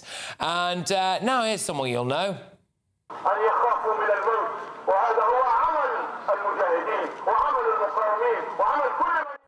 Yes, the old one-eyed, hook-handed hate cleric Abu Hamza, the Egyptian-born radical preacher, who was later convicted in the US on terrorism charges. He was famously housed by the state, so that's you really, in a large 5-bedroom social housing property in Shepherd's Bush in West London. He lived there rent-free with his family for years, funded by the taxpayer. He used to preach at Finsbury... That's his house, by the way. There you go. He used to preach at Finsbury Park Mosque in 2006. A UK court sentenced him to 7 years in prison for soliciting murder, using threatening and abusive behaviour and possessing records intended to stir up racial hatred. And he used his platform to celebrate the September 11th attacks, praise Osama bin Laden and encourage followers to kill, quote, enemies of Islam. So great stuff, give that man a council house.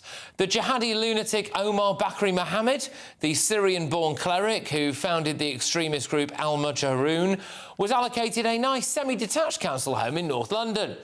He lived off state benefits and social housing for nearly 2 decades before leaving the UK for Lebanon, after which he was banned from returning. And according to reports in The Independent, his radical preaching helped influence the killers of Fusilier Lee Rigby. Now we move on to this guy.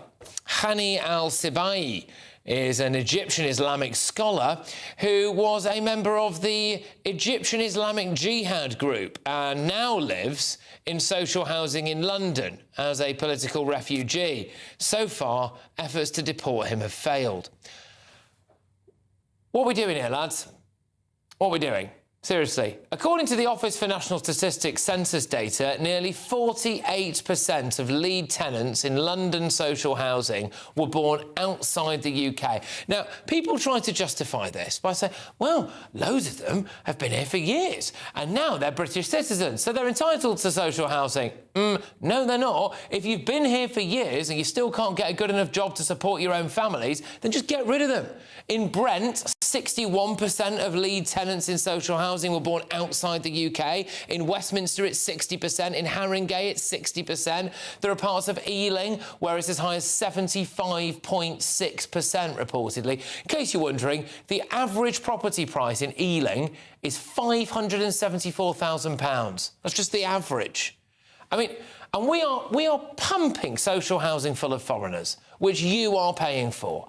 And that's before we started on the illegal immigrants who are now being given places to live as well. The average wait time for a council house is just under 3 years. It's 2.9 years. We have thousands of homeless military veterans. How can this be going on? In the last few days, we've discovered that foreigners are setting up dodgy phone and vape shops, taking money to fund illegal immigrants coming across the channel. We've got foreign nationals committing terror offences. We've got loads of foreign nationals sexually assaulting women. And now, to top it all off, we're giving council houses to the wives of African dictators and a small army of jihadis. Just remember that the next time your council tax goes up. Let's get thoughts from our panel this evening. We've got Tory MP for Tatton, Esther McVeigh, GBNews contributors Will Kingston and Kai Wilshaw. So, Esther, do you think we should be telling the First Lady of Sierra Leone to maybe buy her own property? Absolutely. I thought this was a disgrace when I read this. I found it shocking, disappointing. And, you know, these social homes should be for British citizens who haven't got much money and needing help and help on the ladder. But to find somebody has been living abroad for however many years and has still got this home, I think it's a disgrace. And they are literally, and I'm going to use a colloquial term here, they are taking the mickey out of us. They've seen our weaknesses in our system and they are abusing it. We are absolutely there for the taking. It's ridiculous. Do you think that social housing in Britain should just be for Brits who were born here? Patrick, I say this as a foreigner. I should not be treated the same as you by the government. Or you, or any British listener or viewer at home. I should not get the same benefits. I should not get the same privileges. I should pay my own way. I should integrate. And if I can't do those two things, I should be put on the next plane back to Sydney. Unfortunately, the attitude, which is a left-wing ideology, which the previous Conservative government bought into, really, that the nation-state doesn't really matter, that Britishness doesn't really matter, that once you get into this country, really everyone is just the same and should therefore have the same benefits as everyone else, has now just pervaded it to the extent that now you have ridiculous situations where quasi-royalty from Africa can get social housing in this country. It is so entirely wrong, and it is absolutely and totally at odds with what it means to be a democracy. And in a democracy, if you are elected by people, then you have an obligation to put those people first. This is morally abhorrent. Could we bring up that picture of Abu Hamza, please? Would that be all right? While we do that, I mean, Kai, look, I mean, it seems absolutely ludicrous that we've got so many things wrong with this country at the moment. We've got, there he is. Right, that is a bloke with a hook for a hand and one eye who you know, is just like one of the world's, you know, biggest jihadis for quite a while. So much so, I'm surprised Lord Herman or Keir Starmer didn't represent him at one point. And he was not only allowed to live in social housing with his family in our capital city, he was allowed to preach hatred at a mosque for absolutely ages, even in the street outside the mosque where they had these big things. What are we doing here? Yeah, but that was 20 years ago, wasn't it, Pat? Right, and it's still happening. Still happening. Look, he was the front. I think it's it says a lot that you have to reach back that far to find the most egregious example. Nobody thinks that these people, nobody thinks that the First Lady of Sierra Leone should still have a council. Well, Southwark Council. They clearly didn't enforce it properly, is what has happened. Right. But can I just make the point, right, that the vast majority of people in social housing, as we know, are not convicted terrorists, are not first ladies of African nations. They're frontline workers. They're people who fuel a lot of our services. Do we know that? They are people who have fallen on hard times. Do we know that? I don't think we know that. Do we, Kai? You said we know that they're frontline workers. I don't think we do. I think if you went around some of those boroughs that I've just mentioned there and you knocked on the door and you asked those foreign-born people what their job was, they would tell you they didn't have one. And I would add,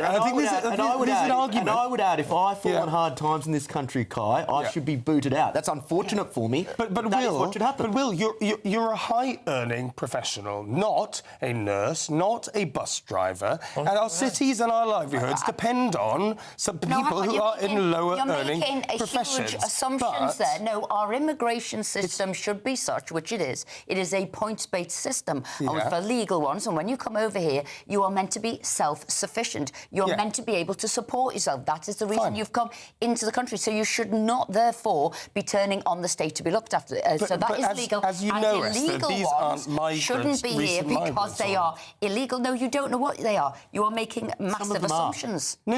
Well, but OK, fine. Let's take the 48% who are foreign-born, right? Of that 48%, which is, by the way, in line with the foreign-born population of London, around 60% of them, anyway, are UK nationals, OK? So they've already been here for many, many years. So it's not a question just about the migration system. Okay. They would have been given social housing before that. Possibly yes, possibly not. Should we be saying they are? So there might have been things, and we should say, yes, that's gone wrong. There are too many people here, dependent on the state, who shouldn't be, because they should have been self-sufficient coming into this country to add to this country, not to be taken from the benefit system. So then we just draw a line here going forward. What we need to do is make sure those homes are going to British citizens in need. Yes, but lots of these are British citizens. Yeah, but I don't care. And I agree with you. I agree with you. But what I'm cautioning against is saying all foreigners, no council housing, because that cuts out a huge number of people on whom we rely with. But what Patrick... Not people like you, people who make your life easier. Okay, can I just say, for the idea of making our lives easier, we have 16.2% youth unemployment, that's been announced today. We've got unemployment of 5%. Do we really need to import someone from the Democratic Republic of Congo to drive a London bus? No, we don't. No, but they're here, aren't they, Pat? Kai, you're denying reality if you're saying, oh, well, we don't need them. Fine, you're going to deport all these people who are UK nationals, They come here because they are meant to be self-sufficient. That's I understand that, but what I'm saying is now they're here. Well, when they're not, so what's your answer and then they shouldn't be staying here if they can't be here, if they're not So you would deport them all? Yes is the short answer. I know you would, but Esther isn't clear on that. Your argument would actually hold more water if all English citizens were adequately housed, adequately fed and had basic provision of services. That is not the case. Until that is the case, surely you can agree that in a democracy, those people should be prioritised. Absolutely. And in theory, they are, which is the biggest joke about this, by the way, this story, is that in theory, social housing is meant to be prioritised based on need, but people game the system. And I agree with both of you.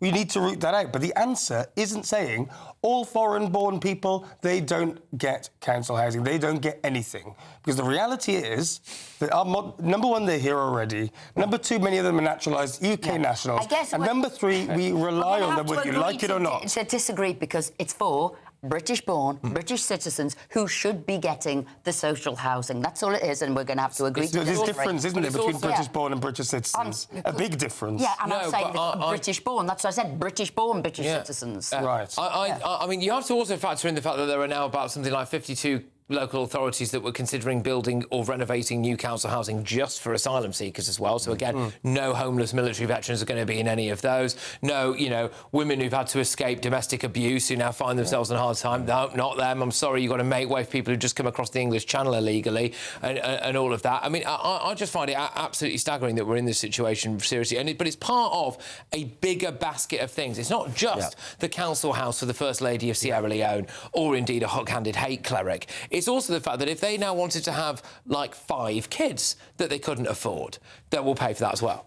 And everything. Yeah. And when you add all of that up, it makes us, as a country, look like absolute mugs, I feel, Lester. Well, that is what we've become. And the things and the changes that Labour has just done to the benefit system is going to make this worse, as you rightly say now, removing the 2-child cap. The fact that we're not prioritising British-born, British citizens is wrong, and we have to start saying, actually, charity begins at home with our own, and if you are planning to come to this country, you do have to be self-sufficient. That's what we're going to have to be very strict, very clear on this. We cannot be housing the world. It is social housing for, you know, our British citizens. I agree, but the tide has changed on that. I think the migration patterns are changing. We're not allowing everybody and their dog to come in. But what do we do now? We've still got hundreds of thousands too many coming here, 200,000 illegals who shouldn't be here. And Rishi Sunak, thankfully, Rishi did change the dependency numbers, and then what we should have pushed higher is what you need to earn to come to this country and look after yourself and your family, should you be entitled and come into this country, which you haven't done. Well, remarkably, we've been to the First Lady of Sierra Leone, Fatima Jabe-Bayo, who gave us this response. She said, "My children are all British citizens. I'm paying for my council house myself. I've not committed any crime." And lawyers for the Mohammed Qasem Sawalala, who is a former Hamas operative, said Mr. Sawala is a law-abiding British citizen. Great. OK, all right, look, we've got all of tomorrow's newspaper front pages coming up, and there are some corkers on there for you, but I need to tell you now about the Great British Giveaway. It's a lovely 2-up, 2-down council house in the Southwark area. No, it's not. It's loads of cash. We're counting down to a spectacular summer. It's your chance to win £76,543 and 21 pence in totally tax-free cash. A lump sum that you could have in time to splash out with this summer. Imagine all the things you could do with that cash. Give the garden a glow up, max out on a new motor, or just make sure the coming year is your year. And because it's tax-free, you get to keep every single penny for a chance to win £76,543 and 21 pence in tax-free cash. Text cash to 63225. One entry costs £2.50 plus one standard network rate message. Or text bonus to 63225. 5 entries cost £5 plus one standard network rate message. Go to gbnews.com/win. Entries start at £2.50. Call 0903 686 3232. Calls cost £2.50 plus your network access charge. Or post your name and number to GB21 PO Box 8690 Derby DE1 9TT. UK only. Entrance must be 18 or over. Lines close at 4 p.m. on the 26th of June. This is a network giveaway. Entries will be pulled. Please check the closing time if listening or watching on demand. Good luck. OK, shortly, all of tomorrow's newspaper front pages. And this is a good talking point, actually. The Financial Times are leading with this. The Treasury asks supermarkets to cap the prices of staple foods. Brilliant, this, isn't it? Yeah, OK, sorry, we've knackered the economy. Do you mind capping the price of a loaf of bread? And breaking news on the front of... well, it just says the Gazette here. I'm not really sure what that means. Anyway, OK. Stop crying your heart out. Southampton have been kicked out of the Championship playoffs amid Spygate. Middlesbrough are on their way to Wembley. I think there is another football story around tonight. I don't know. I can't think of it. I don't know. Is there any big football news? No, I don't think so. But before that, look, serious story there. Shabana Mahmood's announced £100 million worth of funding to help crack down on the vile grooming gang ringleaders. Will it work? What are the details? That's next.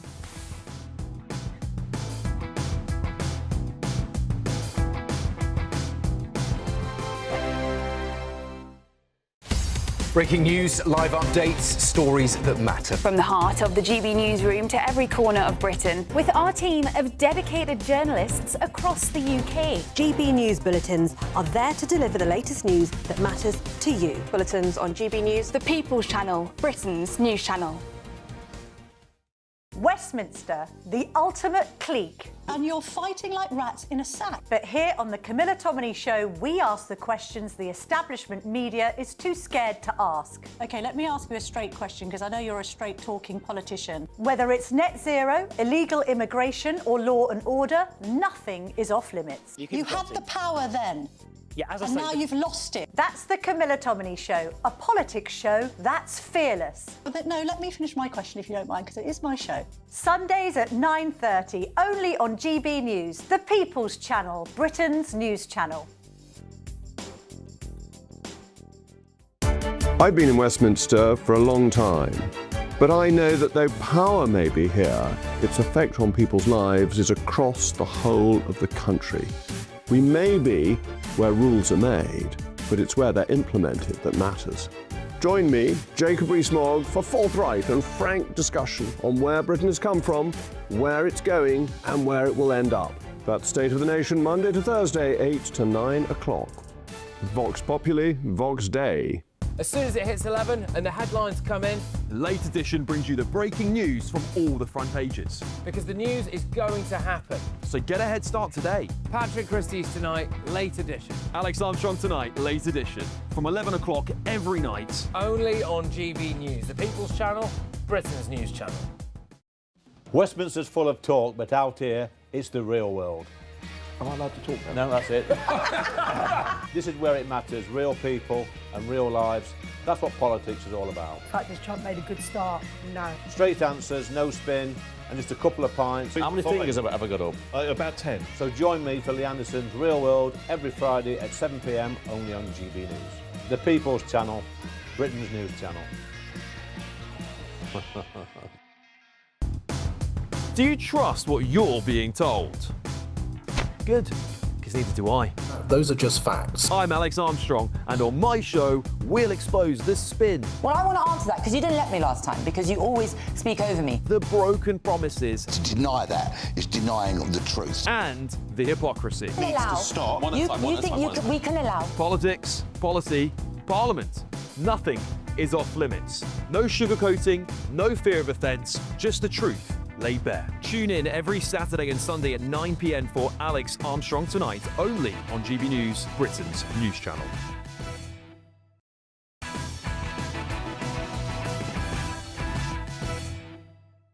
Welcome back. So, all of tomorrow's newspaper front page is coming up shortly. How do you feel about price caps at supermarkets, by the way? But first, a record £100 million is going to be spent to fund crackdowns on child sexual abuse, including grooming gang members.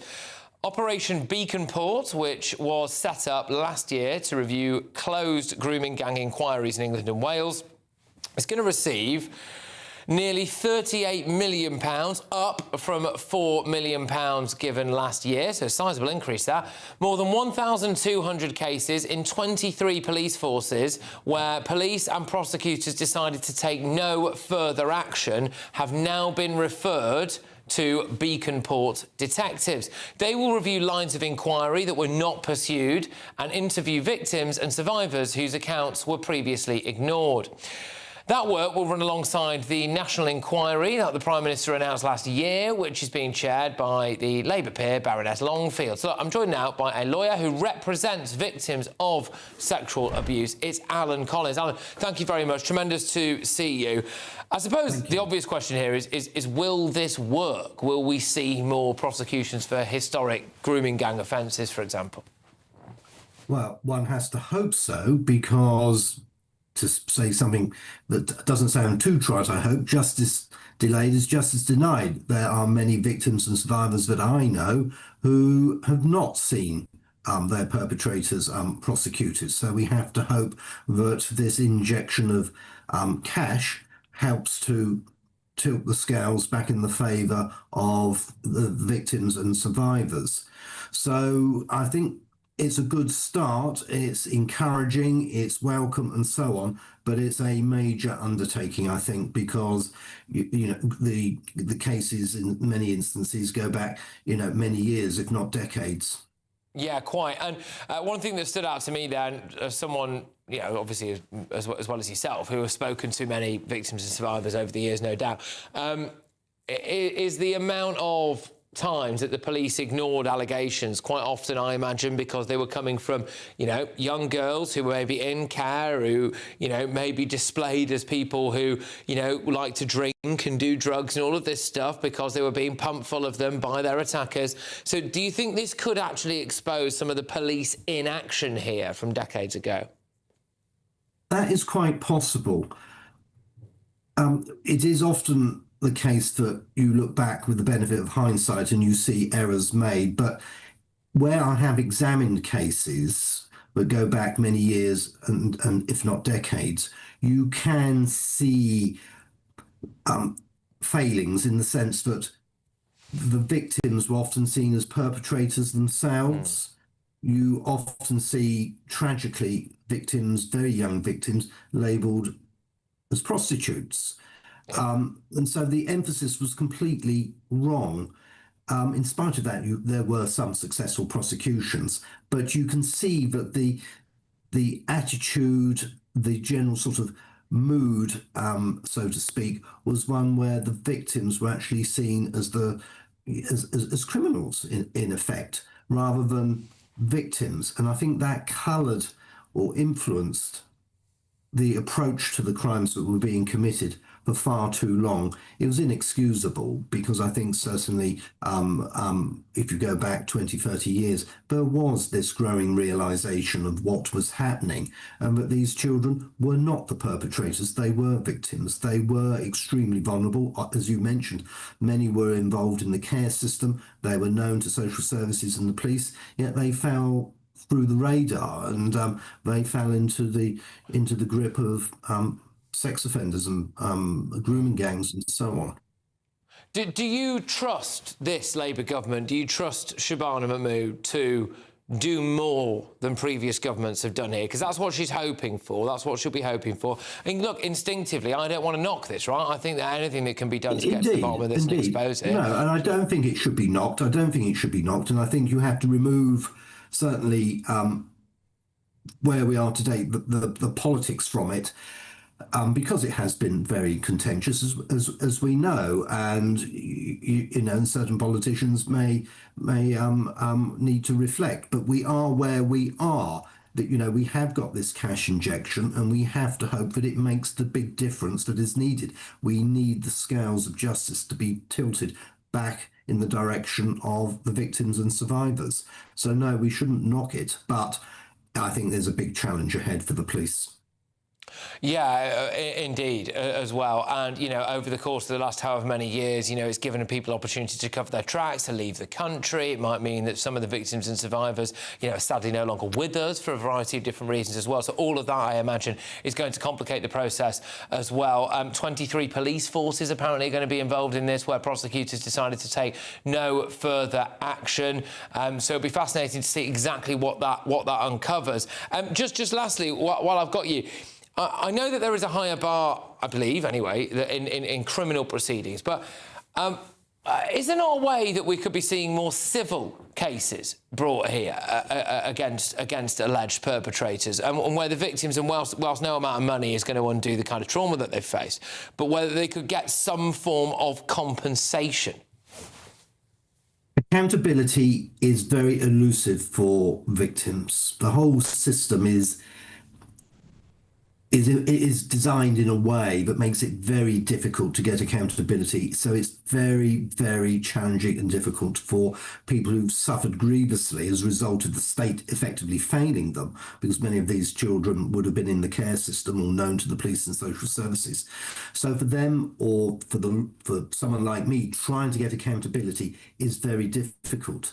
But having said that, my job is to look at the law, look at the cases, to see whether or not, whether it's perpetrators themselves or those responsible for them may be actually liable to pay compensation for the considerable harm that they have caused the victims, because the harm is usually physical as well as psychological and is invariably lifelong. So it is difficult, it is a challenge, but it's my task to look at the possibilities.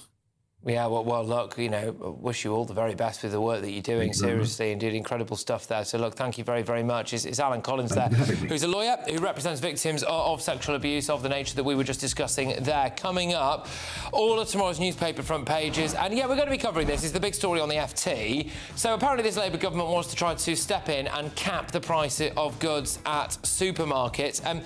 We are also going to be playing you a clip of a very serious clip, which is our reporter Will Godley, who has been out speaking to the victim of what was basically an alleged anti-Semitic attack, where he stepped outside his front door and was beaten up for speaking Hebrew.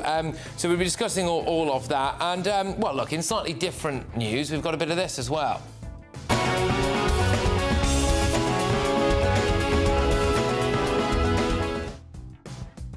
Yes, we're all wondering what's going on there. I'll try to tell you in a few seconds.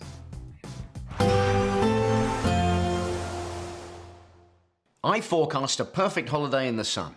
Weather looking good then? For sure, and no worries about our travel insurance. All Clear Travel Insurance sponsors GBNews Travel Destinations Forecast. Hello there, you heading away for the next few days? Well, there's high pressure dominating for the Canary Islands as well as Spain and France. So plenty of sunshine here for the next few days. Temperatures climbing towards 20 degrees across much of Portugal and Spain. Some showers affecting Italy as well as parts of Greece through the latter part of this week. Could turn quite heavy actually across parts of Greece. There's a risk of thunderstorms through Thursday and Friday. But for most of us, plenty of sunshine. Bye-bye. All Clear Travel Insurance sponsors GBNews Travel Destinations Forecast. Hello there and welcome to your latest GB News weather update from the Met Office. Well, we have got some showers over the next 24 hours and albeit quite a lot of cloud around as well, but I'm hopeful there'll be a bit more in the way of sunshine on Wednesday, and that's courtesy of a little ridge developing in the isobars as we go into the day. The isobars will also spread out, so it won't be quite as breezy as it was on Tuesday. But back to this evening, and there are quite a number of showers still around. Some of those are fairly frequent and heavy, particularly through the next few hours across more northeastern parts of England and eastern Scotland. But even by the end of the night, there will be a scattering of lighter showers around. With all the cloud around, well, I'm expecting it to be a fairly mild night. Temperatures in the towns and the cities not dropping much below 10 to 12 degrees in the south, and not much lower even further north either. So a fairly mild start to the day on Wednesday, particularly in the south. A lot of cloud around first thing, but a few glimmers of brightness here and there across East Anglia and the southeast. There will be a few isolated light showers, mainly across the high ground of Wales and also Northern Ireland. But we could run into some slightly more frequent, longer spells of rain, perhaps across Scotland first thing in the day. And it will still be quite breezy across Shetland and Orkney, although the winds here will gradually ease through the course of the day. So another showery, changeable picture to come for most on Wednesday. The showers primarily becoming confined to more northern parts of the UK by the afternoon, and elsewhere the showers will turn lighter. So a good deal of dry weather by the afternoon. The cloud a bit more broken compared to on Tuesday, so more in the way of sunshine, and therefore feeling at least a little bit warmer compared to recent days as well. Perhaps 20 or 21 in the far southeast, but even 16 to 18 in the north should feel more pleasant compared to of late. There will be some rain across the northwest overnight Wednesday into Thursday, and it will be a wet start to the day across Scotland at least. But generally as we go through into the afternoon, the drizzle will tend to ease, and across the south at least it will turn much brighter. So some sunny spells developing here and turning much warmer. So that's a trend as we go into Thursday, Friday and indeed the long weekend. Temperatures are on the rise, particularly across England and Wales, and turning quite hot for some. From cold mornings to warm family brunches. From football to tennis in the car. In the kitchen. GB News Breakfast is there. With the stories you need and the conversations that matter. Anyway, let's talk business. Well, it has been a historic night in British politics. It's astonishing, isn't it? We're here again. To start your day just right. GB News Breakfast. Every morning from 6 a.m. Only on GB News. Britain's news channel. You want to know what's really going on in the corridors of power? Labour don't know what to do with you half the time, and that makes you quite lethal in the chamber. Get behind the headlines with Chopper's Political Podcast. Join me, Christopher Hope, as I sit down with the great and the good of British politics. We'll see where this ruling takes us. These are the stories shaping our nation. Chopper's Political Podcast, available now on all platforms. Listen in and stay ahead.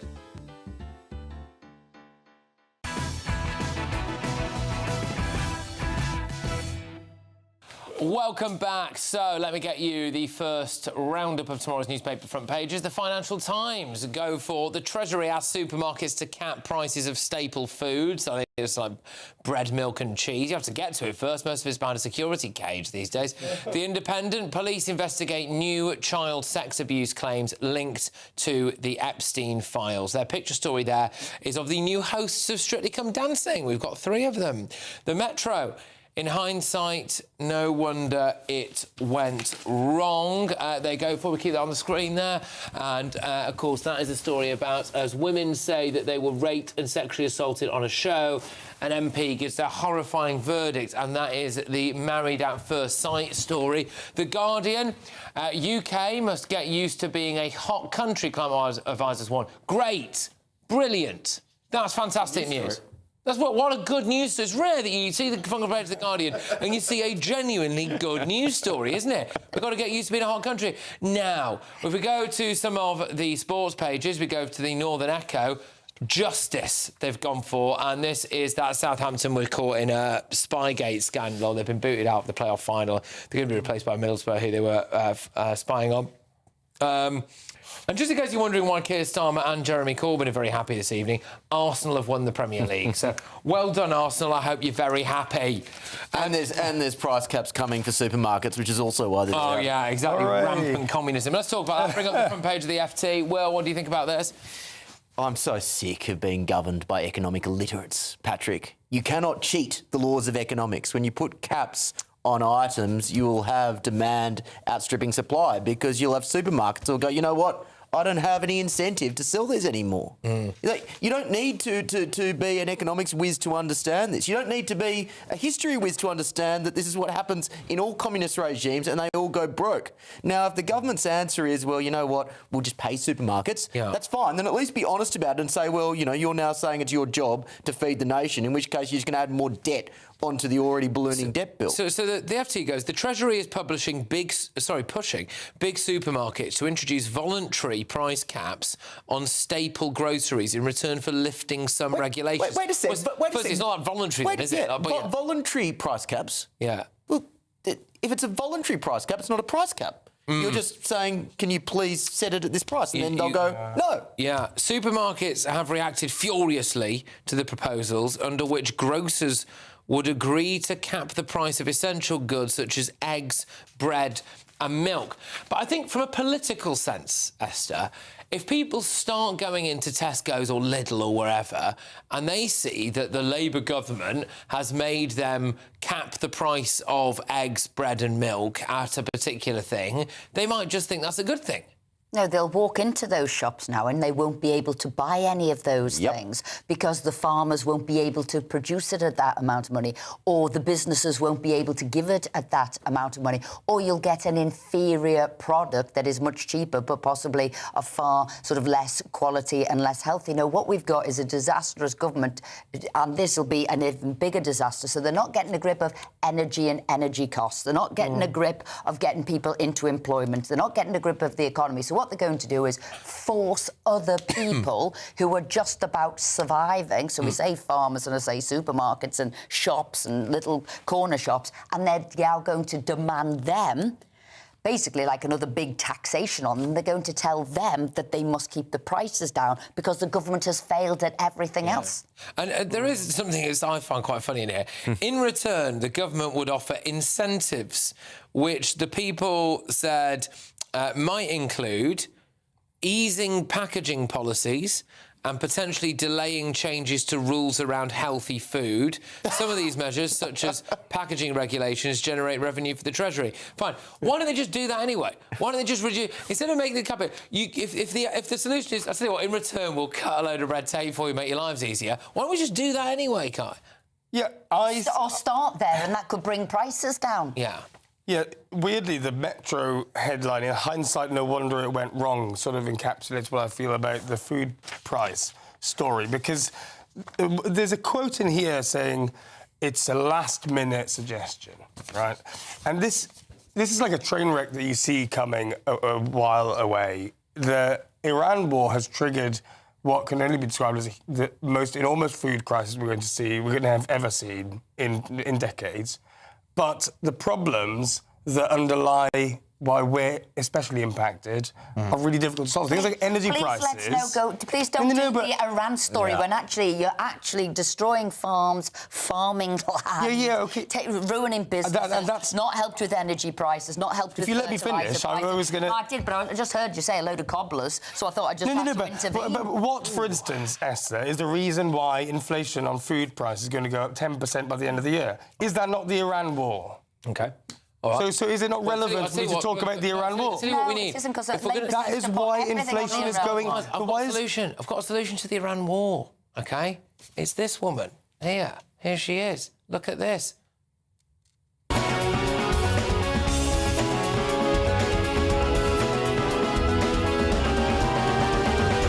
Right. What are we doing to help the children? Come in, let's have a chat. Oh, good grief, I tell you what. Anyway, so that was, by the way, that was at Bridget Phillipson, not Gemma Collins. That was Gemma Collins of Towie fame, filming a video with the Education Secretary, Bridget Phillipson. Now, according to the Department of Education, the TV personality left school with minimal qualifications and spoke to the Labour Minister about how to ensure that children in a similar position are not left behind. So, there you go. Just thought it was a bit weird. I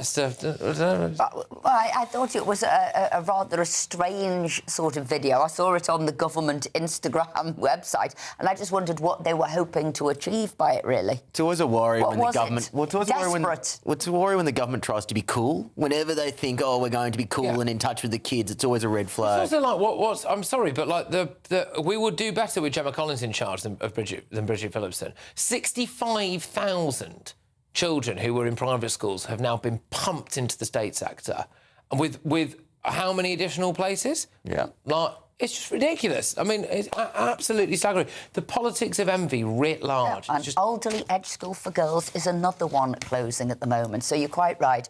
All of this, it won't impact those schools. Yes, it has, and that's one in my area. And where was the money that was meant to have these 6,500 more teachers because of the VAT that went on school? That hasn't materialised at all. Well, what they've done, it's costing them billions. Too busy on Palestine marches anyway. But, coming up, breaking news on the front of the Daily Mail. Andy Burnham said that men who identify as women should be able to use female toilets. Amazing. Men who identify as women should be able to use female toilets. Andy Burnham, everybody. As soon as it hits 11 and the headlines come in, The Late Edition brings you the breaking news from all the front pages. because the news is going to happen. So get a head start today. Patrick Christys tonight, Late Edition. Alex Armstrong tonight, Late Edition. From 11 o'clock every night. Only on GB News, the People's Channel, Britain's news channel. GB News Breakfast. Every day from 6 a.m.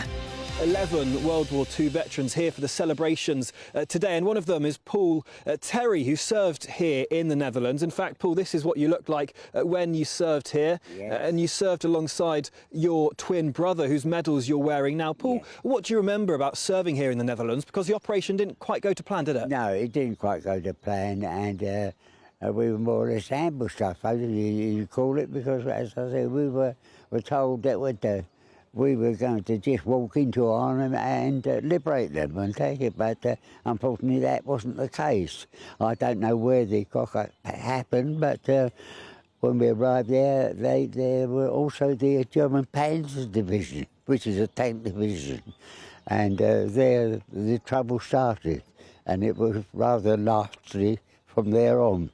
We were halted where we should, because we were land troops, and the parachute, we were told the parachutes had landed, and they unfortunately copped it very badly. So how does it feel then to be back here for the celebrations today? Well, it's great, really. It really is great there. You see the smiles on the faces, and the Dutch people are so nice. It's unbelievable what they went through, and we honour them very much, and we do appreciate what they do for us when we do come over here, because they treat us like royalty. And there we are. I'm very happy to be back for the second time. But whether I should get back for the third, I don't know. We'll have to wait and see. It's in God's hands. GB News, the People's Channel. Britain deserves a newsroom that puts the facts and your voice first. Well, and that's what you get on GB News. Lively debates, lively conversation. And we're not afraid to hold power to account. And each other. So join me, Andrew Pierce. And me, Miriam Gates, for Britain's Newsroom, weekdays from 9:30 on GB News. Join me, Nana Akwe, for an informative, interactive news programme with a difference. It's fun. No, he didn't say that, Dave. I'm so surprised. I think there's an element of truth to that. Join me from 3 p.m. every weekend, only on GB News, Britain's news channel.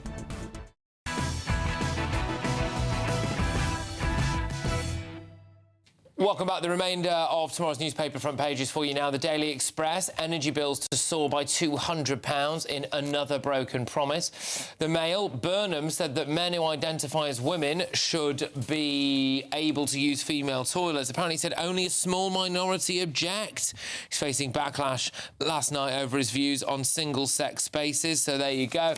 The Mirror, Kylie, my secret cancer battle. Oh, bless her. I don't think she had cancer before as well, hasn't she? 2005.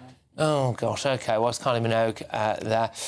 Wish her all the best. Right, OK, so, look, so this we've not got long left, so I was going to play you a couple of clips here that I noticed flying around earlier today, which is great. So this is what happened when a passerby saw a bike thief being beaten up by a bloke in Toronto, and he thought, hang on a minute, the bloke's been a bit too heavy-handed here, so I'm going to get involved and I'm going to try and stop him beating this guy. Watch what happened to the bloke who thought he'd take the side of a bike thief.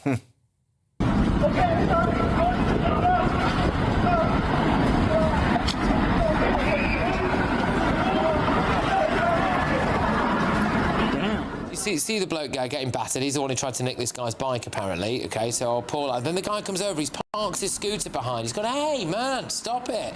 Stop it. No, don't tell me he's not going to do what I think he's going to do. You're really battering this guy there. He's not going to do what he thinks. Yes, misunderstood. Oh, he goes to nick his scooter. So there you go. Almost like he should have left it alone, isn't it? So there we go. And there, I think, is a lesson for us all. Now, talking of lessons for us all, look at what happened today when one plucky journalist who's got a voice that will be known to regular GB News viewers and listeners, he interrogated the Secretary of State for Wales, yeah, we've got one, Jo Stevens, on her way into Downing Street this morning. Do you miss West Streeting? Should we rejoin the European Union, Minister? Who is running the country while you're all fighting? Be careful, Minister. Oh, my gosh, they've just now got something, as if it wasn't bad enough, they've got this kind of, like, you know, mouthy, funny Geordie to contend with. He's becoming a cult hero. It's fantastic. It is. He is. He was mentioned on Have I Got News for You? Yeah, I saw that. Yeah. And he's a regular around this office. He's always on sensational form.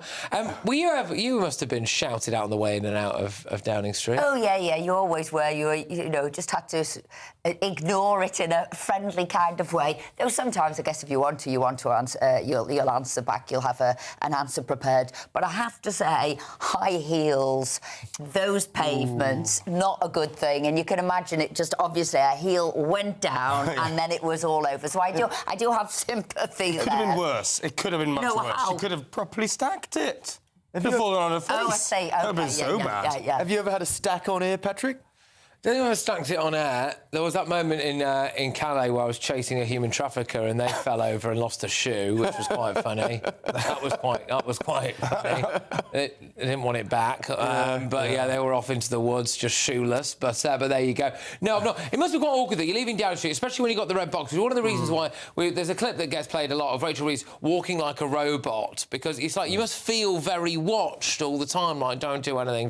Yeah, you know, but you've got to think, smile. I haven't heard anything. Whatever's going on as a sort of ray of shouts to you. And usually it is going to be if a Prime Minister is resigning, if somebody's doing a leadership thing, or if you're on resignation watch. Are you going today? Are you going to say you're resigning? So, and most of the journalists have got a good sort of sense of humour. And you're key. They can't send Robert past in there because it takes him half an hour to heckle you, doesn't it? Do you want to speak back, though? Surely you want to say something back. Did you ever? Sometimes you can, and sometimes it's best you don't. All right, well, there you go. OK, look, in the next hour, loads of front pages for you. And like I said, we've got an interview with the victim of an alleged anti-Semitic attack that took place last night. That's next.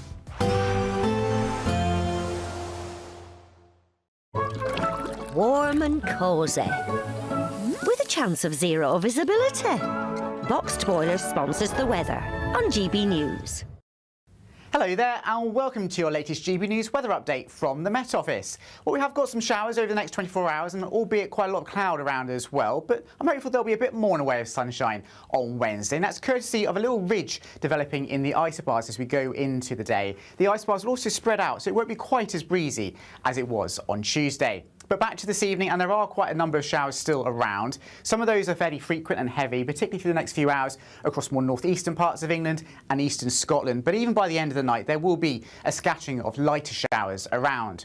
With all the cloud around, I'm expecting it to be a fairly mild night. Temperatures in the towns and the cities not dropping much below 10 to 12 degrees in the south, and not much lower even further north either. So a fairly mild start to the day on Wednesday, particularly in the south. A lot of cloud around first thing, but a few glimmers of brightness here and there across East Anglia and the southeast. There will be a few isolated light showers, mainly across the high ground of Wales and also Northern Ireland. But we could run into some slightly more frequent, longer spells of rain, perhaps across Scotland first thing in the day. And it will still be quite breezy across Shetland and Orkney, although the winds here will gradually ease through the course of the day.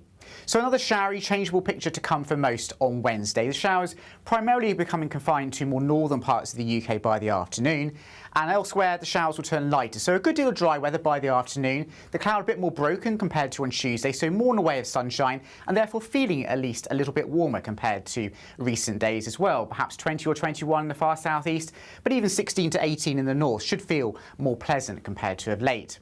There will be some rain across the northwest overnight Wednesday into Thursday, and it will be a wet start to the day across Scotland at least. But generally, as we go through into the afternoon, the drizzle will tend to ease, and across the south at least, it will turn much brighter. So some sunny spells developing here and turning much warmer. So that's a trend as we go into Thursday, Friday, and indeed the long weekend. Temperatures are on the rise, particularly across England and Wales, and turning quite hot for some. Warm and cosy, with a chance of zero visibility. Boxed Boilers sponsors the weather on GB News. OK, all right. Well, apparently Andy Burnham thinks that blokes who identify as women should be allowed to go into the women's loo. So that's on the front of tomorrow's Daily Mail. We're also going to be talking as well about the ban now, or the removal of the shows from Married at First Sight over a string of sexual assault allegations and indeed a rape claim that's been made there as well. The government wants to cap the price of foods at the supermarket, and your energy bills are going up. But, you know, apart from that, it's a great day. Oh, no, Arsenal won the league. We're counting down to a spectacular summer. It's your chance to win £76,543 and 21 pence in totally tax-free cash. A lump sum that you could have in time to splash out with this summer. And because it's tax-free, you get to keep every single penny. For a chance to win, text cash to 63225. One entry costs £2.50 plus one standard network rate message. Or text bonus to 63225. 5 entries cost £5 plus 1 standard network rate message. Go to gbnews.com/win. Entries start at £2.50. Call 0903 686 3232. Calls cost £2.50 plus your network access charge. Or post your name and number to GB21 PO Box 8690 Derby DE1 9TT. UK only. Entrance must be 18 or over. Lines close at 4 p.m. on the 26th of June. This is a network giveaway. Entries will be pooled. Please check the closing time if listening or watching on demand. Hi, I'm Michelle Dewberry, and my show is your opportunity to cut through all the noise and dive in headfirst to some robust debates. Ideas clash. Situation, isn't it? No, Because the failure is you're deliberately avoiding my point. Nothing's held back, And if you think this is the end of it, wait for more. and we do not shy away from the difficult stuff. Sometimes I want to shake people and say, if only you understood. So join me on Jubes & Co. weeknights at 6 p.m. only on GB News, Britain's news channel. Westminster, the ultimate clique. And you're fighting like rats in a sack. But here on the Camilla Tominey Show, we ask the questions the establishment media is too scared to ask. OK, let me ask you a straight question, because I know you're a straight-talking politician. Whether it's net zero, illegal immigration or law and order, nothing is off limits. You had the power then. Yeah, as and now you've lost it. That's the Camilla Tominey Show, a politics show that's fearless. But no, let me finish my question if you don't mind, because it is my show. Sundays at 9:30, only on GB News, the People's Channel, Britain's news channel. Westminster's full of talk, but out here, it's the real world. Am I allowed to talk now? No, that's it. This is where it matters, real people and real lives. That's what politics is all about. The fact that Trump made a good start, no. Straight answers, no spin, and just a couple of pints. How many fingers have I got up? About 10. So join me for Lee Anderson's Real World every Friday at 7 p.m. only on GB News. The People's Channel, Britain's news channel. Breaking news, live updates, stories that matter. From the heart of the GB newsroom to every corner of Britain, with our team of dedicated journalists across the UK. GB News bulletins are there to deliver the latest news that matters to you. Bulletins on GB News, the People's Channel, Britain's news channel.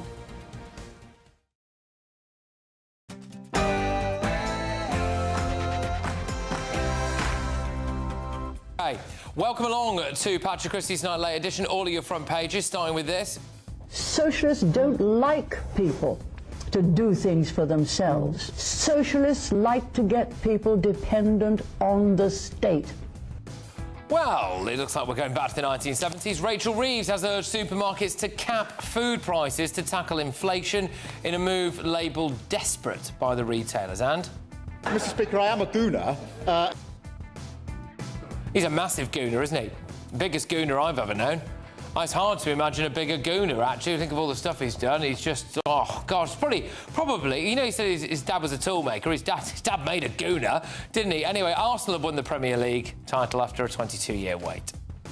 It feels like dark time in 1940 that happened there. Do you know about, like, the Holocaust, that some people attack Jewish people? Yeah, well, in much more serious news, the victim of yesterday's horrific anti-Semitic attack in Golders Green describes the harrowing ordeal to GB News Plus. So to everybody in the UK who rejects that idea, I'd encourage them to just keep on going. It's okay to want to defend your culture. It's okay to want to live in a safe neighborhood. Well, US Vice President J.D. Vance has thrown his support behind anti-immigration activists in Britain, urging them to keep going. Some other decent stories knocking around as well. Apparently, Labour's plotting a death tax on £2 million homes. We're also going to be talking as well about energy bills going up by apparently £200.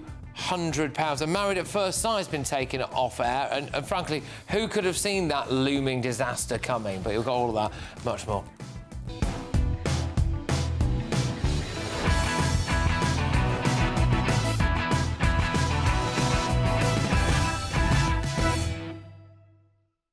Joining us this evening is broadcaster and commentator, broadcasting royalty Christo Fufas, and comedian and GB News contributor Paul Cox, and political commentator Kai Wilshaw. But first, before we go to your front pages, let's get the headlines with Sophia Wenslow.